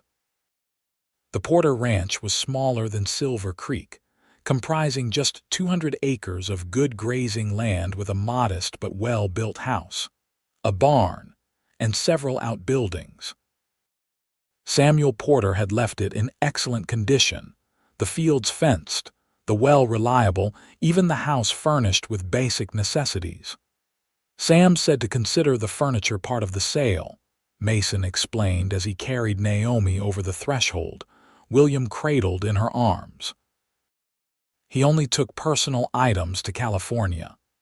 Naomi gazed around at what would be their home, the sturdy oak table in the kitchen, the comfortable chairs before the stone fireplace, the simple but elegant bedroom set visible through an open door. "It's perfect," she breathed. "More than I ever dreamed of having again." Their first weeks in Cedar City passed in a blur of activity. Mason worked from dawn until dusk, repairing minor issues around the ranch, purchasing a small herd of cattle to establish their operation, and making connections in town. Naomi focused on turning the house into a home, arranging their few possessions, planting a vegetable garden, and caring for William, who grew stronger and more alert each day. They introduced themselves in town as newlyweds from Colorado, seeking a fresh start in Utah territory. The people of Cedar City, accustomed to new arrivals seeking opportunity in the West, accepted their story without question. Naomi's wedding ring, a simple gold band Mason had purchased in Kelton before their departure, and William's obvious infancy supported their narrative. October gave way to November, bringing cooler temperatures and the first light snows to the higher elevations. One evening, as they sat before the fire after putting William to bed, a knock at their door startled them both. Mason reached instinctively for the rifle kept near the door, his mind immediately going to Frank Lawson. But the visitor was a stranger, a young boy from town, holding a telegram. "Message for Mr. Grayson," the boy announced. "From Kelton." Mason tipped the boy and closed the door, his hands trembling slightly as he unfolded the paper. Naomi came to his side, her expression anxious. "It's from Alina," Mason said, scanning the brief message. Then his shoulders relaxed. "Frank left Kelton 3 weeks ago, heading east on the train to Denver. Sheriff Miller confirmed he purchased a through ticket all the way to St. Louis." Naomi sank into a chair, her legs suddenly weak with relief. "He's given up," Mason shook his head. "I doubt it. Alina says he was ranting about legal remedies before he left. My guess is he's gone to find a lawyer, perhaps to file for divorce on grounds of abandonment or adultery." "Could he do that?" Naomi asked. "Claim I abandoned him when he was the one who drove me away with his cruelty?" "He could try," Mason acknowledged. "But divorces require evidence, witnesses. And Frank would have to admit publicly that his wife fled from him, that she preferred life with another man. His pride might not allow that." Naomi considered this. "So what does it mean for us?" Mason sat beside her, taking her hand in his. "It means we have time. Time to establish ourselves here, to become known as a family, to create a life that would be difficult for any court to disrupt." He kissed her fingers gently. "It means we can breathe, Naomi, at least for now." She leaned against him, drawing strength from his solid presence. "I still fear him, Mason. Even hundreds of miles away, the thought of Frank finding us." "I know," he soothed. "But each day that passes makes our position stronger. Our marriage is real, witnessed, and recorded. William bears my name now. The longer we live openly as husband and wife, the harder it becomes for anyone to challenge that reality." Naomi nodded, trying to embrace his confidence. "You're right. We can't live in fear forever." She looked up at him, her green eyes reflecting the firelight. "We deserve happiness, don't we?" "We do," Mason agreed firmly. "All 3 of us." That night, for the first time since William's birth, they made love as husband and wife, slowly, tenderly, reaffirming their commitment to each other and to the life they were building. Afterward, as Naomi slept peacefully beside him, Mason gazed at the ceiling, his thoughts on the future. He harbored no illusions that Frank Lawson had simply accepted defeat. A man like that, motivated by pride and possessiveness rather than love, would not relinquish his claims easily. But whatever legal challenges might come, Mason was prepared to face them. He had official documentation of his marriage to Naomi, witnesses to Frank's threats and violence, and the growing reality of their family life in Cedar City. Most importantly, he had truth on his side, the truth that love, freely given and received, created stronger bonds than any legal document. Winter settled over Utah territory, bringing snow and bitter cold. The small ranch thrived under Mason's careful management, and William grew from a newborn into a robust, curious infant who had clearly inherited his mother's green eyes and determined spirit. Christmas brought their first real celebration as a family. They decorated a small pine tree Mason cut from their land, exchanged modest gifts, and hosted dinner for several neighboring families who had become friends. Seeing Naomi laughing with other women, William bouncing on her lap, Mason felt a contentment he had never known was possible. January passed, then February. Aliner's occasional telegrams assured them that there had been no sign of Frank Lawson in Kelton. By March, as the first signs of spring appeared, Naomi began to relax her vigilance, to believe that perhaps Frank had indeed moved on with his life. In April, Mason expanded their cattle operation, purchasing additional stock from a rancher moving to Oregon. Naomi started a small school in their front room, teaching the children of neighboring farms who had no easy access to the town school. Life settled into pleasant rhythms, marked by William's milestones: his first tooth, his first attempts at crawling, the beginning babble that would eventually form words. It was a warm day in late May when the past finally caught up with them. Mason was mending fences in the north pasture when one of his two hired hands, a young man named Peter, rode up at a gallop. "Rider coming," Peter reported breathlessly. "City man by the look of him. Asked specifically for the Grayson Ranch." Mason's heart sank. "Did he give a name?"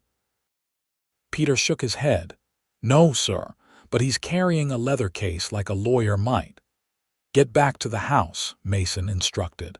"Stay with Mrs. Grayson until I arrive. I'll be right behind you."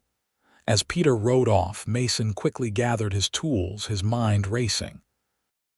It could be innocent, a land agent, perhaps, or a cattle buyer. But instinct told him otherwise. By the time he reached the house, the visitor had already arrived. A sleek black horse was tethered to the hitching post, and Mason could hear voices from inside, Naomi's and a man's he didn't recognize. He entered to find Naomi standing rigidly by the fireplace, William on her hip. Facing her was a thin man in an expensive suit, a leather portfolio open on the table before him. "Mr. Grayson, I presume," the man said, turning at Mason's entrance. "I am Arthur Winters, attorney at law from St. Louis, Missouri. I represent Mr. Frank Lawson in the matter of his wife's abandonment and the kidnapping of his legal heir." Mason moved to stand beside Naomi, placing a protective arm around her shoulders. "There's been no kidnapping, Mr. Winters. My wife and son are here of their own free will." The lawyer smiled thinly. "That's the crux of the issue, sir. According to the laws of Missouri, where Mrs. Lawson and my client were legally wed, she remains his wife. No divorce has been granted. Therefore, your marriage to her constitutes bigamy, and your claim to paternity of the child is fraudulent." Naomi's face had drained of color. "Frank sent you," she whispered. "How did he find us?" "My client is a resourceful man," Winters replied smoothly, "and determined to restore his family and his reputation." He withdrew a document from his portfolio. "I have here a court order from Missouri demanding the return of Mrs. Frank Lawson and her infant son to the custody of her legal husband." Mason took the document, scanning it quickly. "This has no jurisdiction in Utah territory," he pointed out, "and it makes no mention of the circumstances under which Mrs. Grayson left Mr. Lawson's household." "Circumstances are irrelevant to the legal facts," Winters countered. "A wife cannot simply abandon her husband without legal cause, nor can she remarry while her first marriage remains valid." "No legal cause." Naomi found her voice, anger overriding fear. "The bruises he left on me weren't legal cause. His threats against my unborn child weren't cause."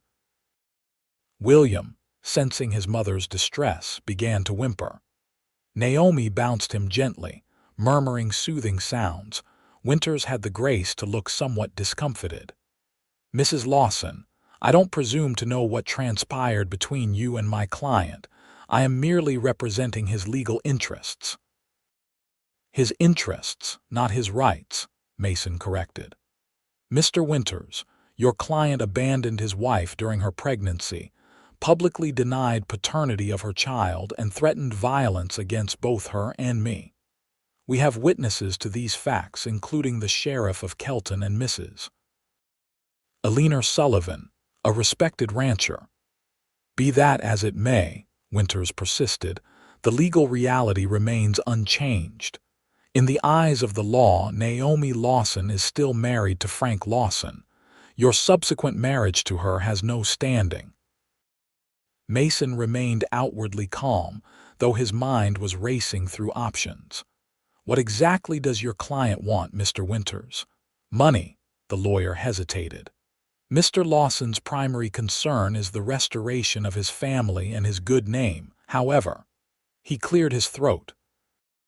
He has authorized me to discuss a potential settlement that would allow Mrs. Lawson to remain here, provided certain conditions are met. What conditions? Mason asked warily. A substantial payment to compensate for emotional damages. Public acknowledgement that no legitimate marriage exists between you and Mrs. Lawson. And he hesitated, clearly uncomfortable with what came next. Surrender of the child to Mr. Lawson's custody. Never, Naomi said immediately, clutching William closer. I will die before I let Frank take my son, the lawyer sighed. Mrs. Lawson, I urge you to consider your position rationally. The courts will side with your legal husband. If this matter proceeds to judicial review, you risk losing everything: your child, your reputation, possibly even your freedom. Bigamy is a serious offense. Get out, Mason said quietly. Get out of our house, Mr. Winters. The lawyer gathered his papers unhurriedly. I'll be staying at the Cedar City Hotel for 3 days. My client has authorized me to negotiate terms during that time. After that, I'm afraid the matter will proceed to formal legal action. He placed a card on the table. I urge you both to reconsider. The law is quite clear on these matters. After Winters left, Naomi collapsed into a chair, William still clutched to her chest. He found us, she whispered. Just as I always feared he would. Mason knelt before her, his hands on her knees. Listen to me, Naomi. Frank hasn't won anything yet. Winters is bluffing, testing our resolve. But what if he's right about the law? Naomi asked, tears forming. What if they can take William from us? They won't, Mason promised fiercely. I won't let that happen. He stood, pacing the room as he thought. We need legal advice of our own, and quickly. That evening, after Naomi had put William to bed, Mason outlined his plan. I've sent Peter to Cedar City with a telegram for Judge Whitman in Kelton. He performed our marriage ceremony and knows our situation. He'll advise us on our legal standing in the territory. Naomi nodded, though her eyes remained troubled. And if the news isn't good? Mason took her hands in his. Then we'll find another way. Move further west, perhaps to California or Oregon, start over again if necessary. Running forever, Naomi said sadly. That's no life for William or for us. No, Mason agreed. Which is why I prefer to stand and fight if there's any legal ground to do so. He squeezed her hands. Naomi, do you trust me? She looked up at him, her green eyes steady despite her fear. With my life. With William's life. Then trust me now, he urged. We'll get through this together. 2 days later, Judge Whitman's response arrived via telegram. Mason read it aloud to Naomi. Territorial law complex stop marriage after abandonment can be valid if first marriage not properly dissolved. Stop courts consider best interests of child. Stop evidence of abuse. Critical stop.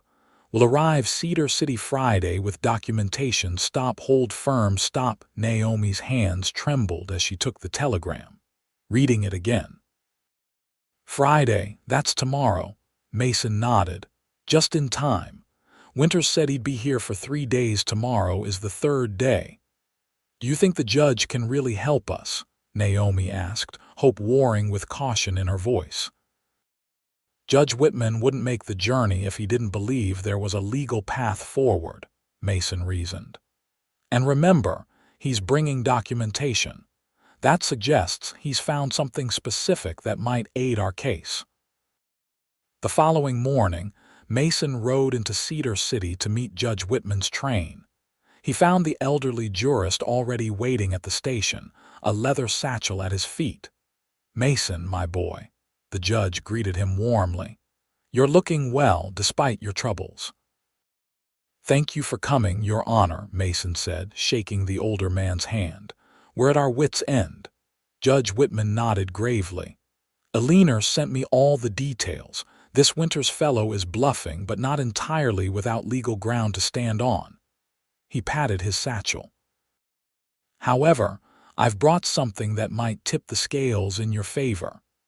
As they rode back to the ranch, the judge explained what he had discovered.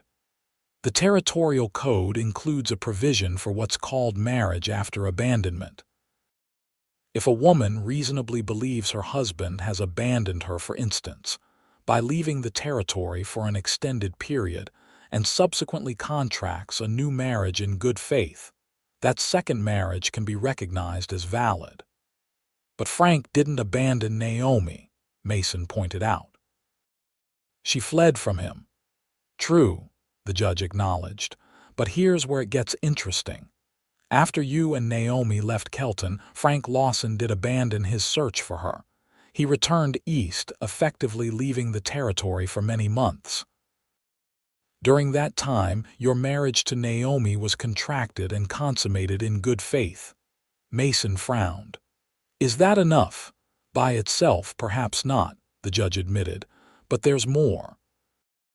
Eleanor Sullivan provided sworn statements from multiple witnesses regarding Frank's abuse of Naomi, his public denial of paternity, and his threats of violence.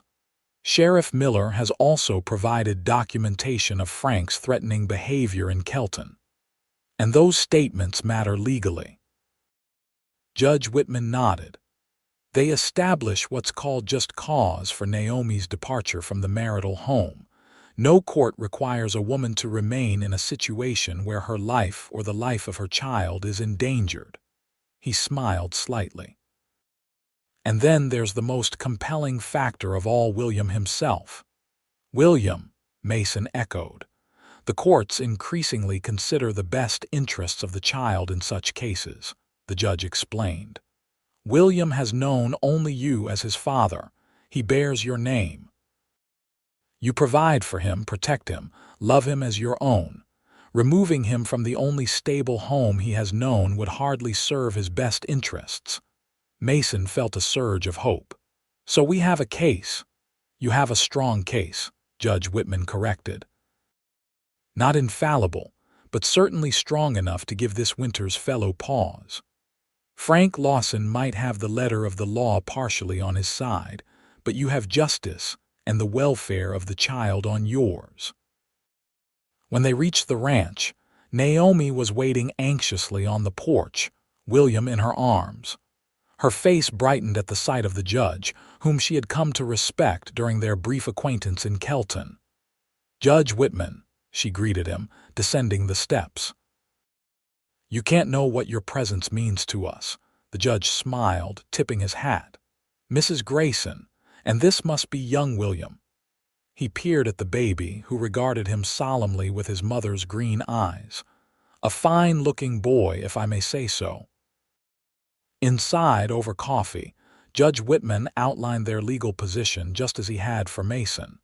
Naomi listened intently, her expression growing more hopeful with each point. "So you believe we can defeat Frank's claims?" she asked when he had finished. "I believe you have excellent grounds to do so," the judge replied cautiously. "But legal battles are never certain, especially in matters of family law. The territorial courts have considerable discretion." "What would you advise us to do?" Mason asked. Judge Whitman considered. Meet with Winters today, as planned. Present our legal arguments and the evidence we've gathered. Make it clear that any legal action Frank pursues will be vigorously contested, with the likely outcome being public exposure of his abuse and abandonment. Do you think that will be enough to deter him? Naomi wondered. From what I understand of the man, Frank Lawson values his pride and reputation above all, the judge observed. A protracted legal battle that airs his private failings publicly may well be a price he's unwilling to pay, especially if there's a way for him to save face. What way? Mason asked. Judge Whitman smiled shrewdly. That, my boy, is what we're going to offer him. That afternoon, Arthur Winters arrived at the Grayson ranch as promised. His expression registered surprise at finding Judge Whitman present, clearly recognizing a worthy legal opponent had entered the fray. Judge Whitman, he acknowledged stiffly. I wasn't aware you had business in Cedar City. I go where justice requires my presence, Mr. Winters, the judge replied amiably. Please sit down. We have much to discuss regarding your client's claims. Over the next hour, Judge Whitman systematically laid out their legal position, the territorial provisions for marriage after abandonment, the evidence of Frank's abuse and public denial of paternity, the best interests of William, who had known only Mason as his father. He presented the sworn statements from Alina, Sheriff Miller, and others who had witnessed Frank's violent behavior and threats. Winters listened with growing discomfort, occasionally interjecting legal counterpoints that Whitman deftly refuted. It became increasingly clear that while Frank's case wasn't without merit, pursuing it would involve a lengthy, public, and potentially humiliating legal battle. Your client may well prevail on some technical points of law, Judge Whitman concluded, but at what cost? His reputation will be irrevocably damaged by the evidence we'll be forced to present. And even if he secures technical custody of William, enforcing that ruling against a mother with substantial evidence of abuse would be practically impossible. The court of public opinion, if not the territorial court, would condemn him. Winters shifted uncomfortably in his chair. What are you proposing, Judge? A compromise, Whitman replied smoothly. One that allows your client to save face while securing the future happiness of all parties. I'm listening, Winters said cautiously. Frank Lawson files for divorce on grounds of abandonment, Whitman proposed. Naomi doesn't contest it. Frank publicly acknowledges that the separation was mutual and amicable, no mention of her second marriage or of William's paternity. In exchange, Naomi relinquishes any claim to Frank's property or financial support. Winters frowned. And the child? William remains with his mother and the only father he has ever known, Whitman stated firmly. This is non-negotiable. Winters considered this, tapping his fingers on the table. My client is most insistent about his rights to his heir. An heir he publicly denied, Mason pointed out. An heir he has never seen, never supported, never loved. Besides, Naomi added quietly, Frank doesn't want William. He wants possession, control, the ability to punish me through my child. She met Winters' eyes directly. You seem a decent man, Mr. Winters. Can you honestly say that placing my son in Frank's care would serve his best interests? Something in Winters' expression suggested he couldn't, in good conscience, make that claim. I represent my client's legal interests, he said instead, not his moral ones. Then represent them effectively, Judge Whitman urged. Advise him that a clean, dignified divorce, one that allows him to maintain his pride and avoid public scandal, is far preferable to a protracted legal battle that will inevitably expose his worst behaviors to public scrutiny. Winters was silent for a long moment, weighing his options. Finally, he nodded. I will present your proposal to Mr. Lawson. I cannot guarantee his response." "We understand," Mason said. "But make sure he understands the alternative years of legal wrangling, public testimony about his abuse, witnesses to his denial of paternity, all of which may still result in him losing his case, and gaining nothing but a child he doesn't truly want," Naomi added softly. "A child who would fear him, not love him." Winters gathered his papers, his expression troubled. "I'll send a telegram to St. Louis today. It may take some days to receive a response." "We'll be here," Mason assured him. "This is our home." After Winters departed, the three of them sat in silence for a moment, the weight of what had just transpired settling over them. "You think he'll agree?" Naomi finally asked, looking between Mason and the judge. "If he's rational, he will," Judge Whitman replied. "But men like Frank Lawson often let pride override reason." "And if he refuses?" Mason pressed. The judge sighed.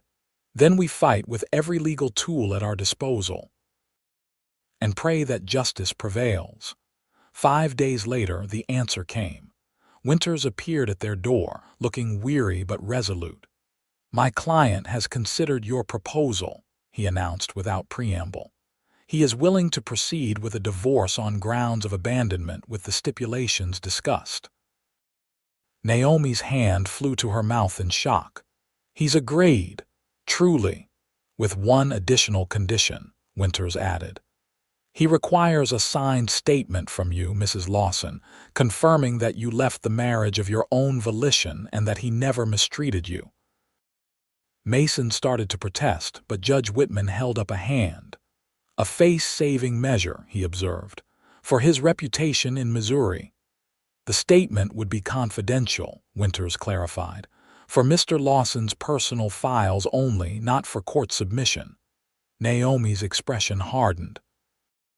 "He wants me to lie, to deny the bruises he left on me, the fear he instilled in me." "He wants to preserve his pride," Winters replied, not meeting her eyes. "It's the price of your freedom."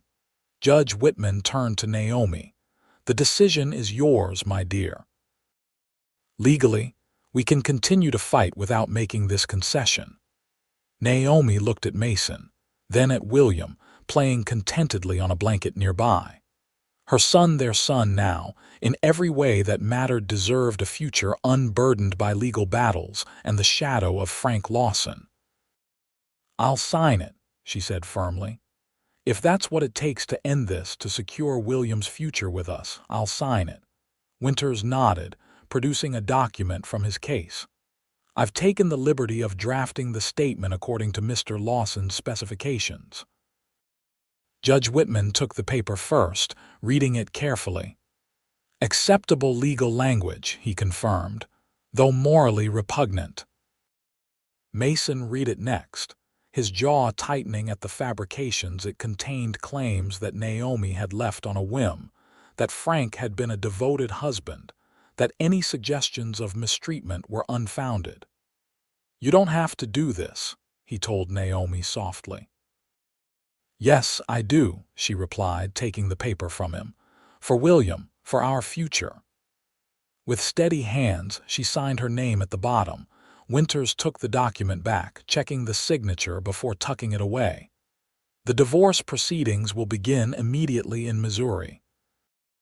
Given the uncontested nature, they should be finalized within 2 to 3 months. He hesitated, then added, "For what it's worth, I believe this resolution is best for all concerned."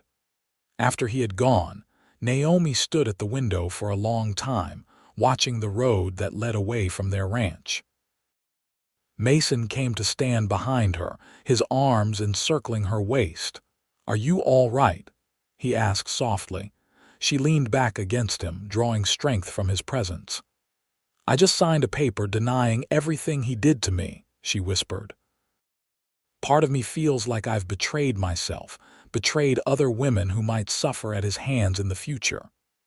"You did what was necessary to protect our son," Mason reminded her. "No one can judge you for that." She turned in his arms to face him. "Will it really be over now?" Are we truly free of him? Judge Whitman, who had remained discreetly in the background, spoke up.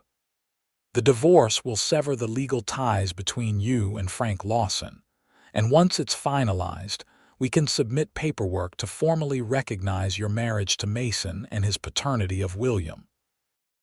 He smiled gently. It won't be instantaneous, but yes, my dear, this chapter is closing. That night, after the judge had retired to the guest room and William was asleep in his cradle, Mason and Naomi sat on the porch swing, watching the stars appear one by one in the darkening sky. I never thought this day would come, Naomi admitted. I always believed Frank would find us, that he'd somehow drag me back to that life of fear. Mason took her hand, bringing it to his lips.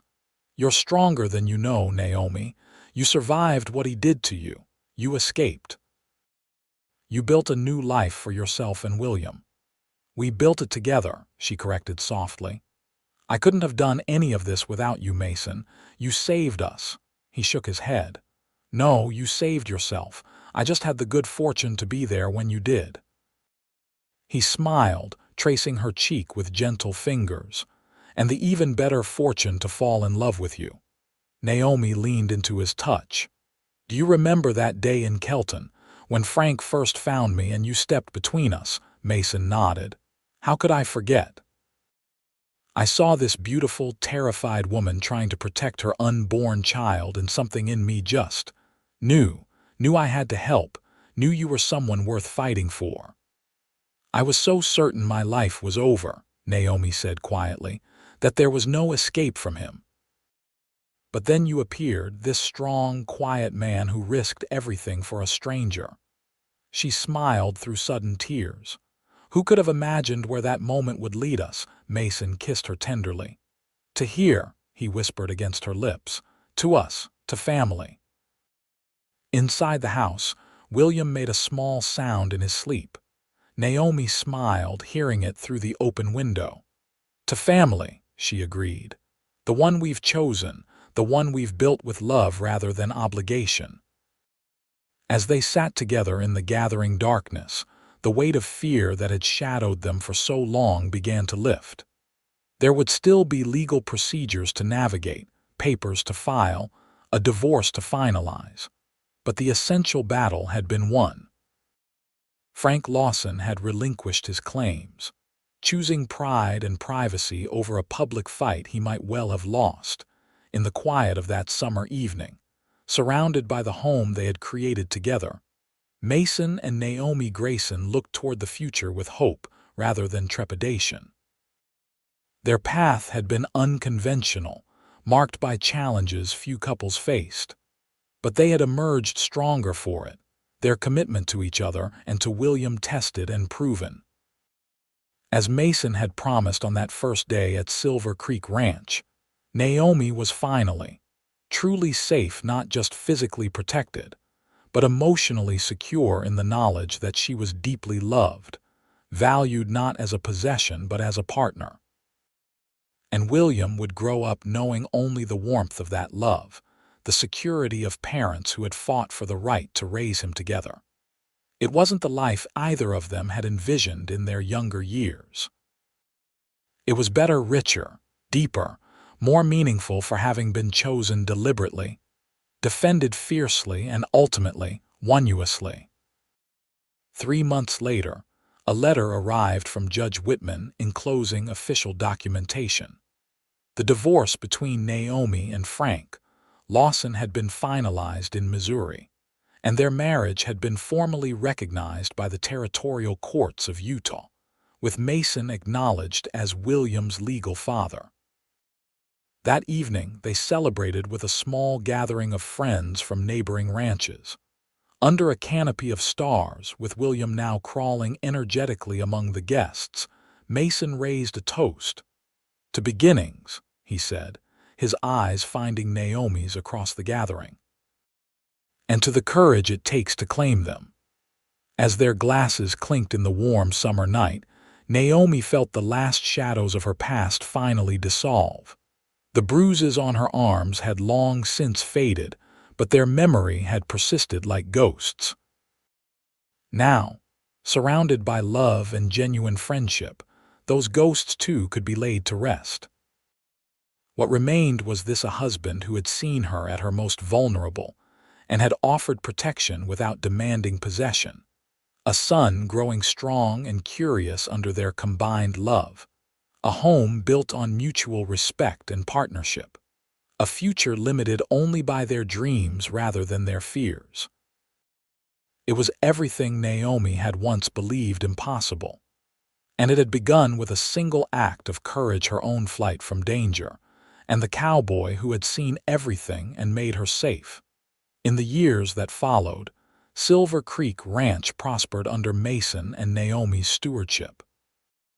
William grew into a thoughtful, confident young man with his mother's green eyes and his adoptive father's quiet strength.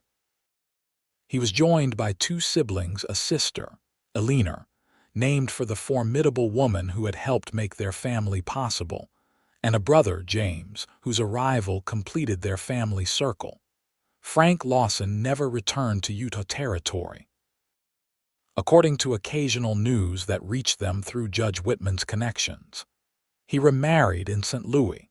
His new wife, the daughter of a wealthy businessman who brought connections that expanded his saloon into a chain of establishments throughout Missouri.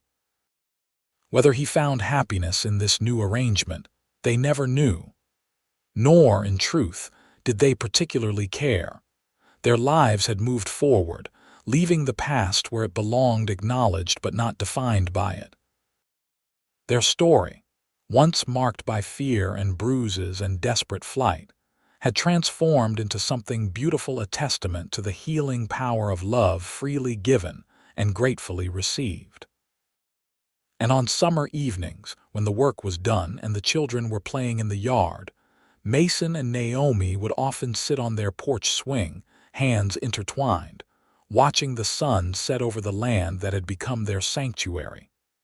Did you ever imagine this? Naomi would sometimes ask, gesturing to the thriving ranch, the happy children, the life they had built together. And Mason would always smile, bringing her hand to his lips in a gesture that had never lost its tenderness over the years. "From the moment I saw you," he would answer, "I saw everything that mattered."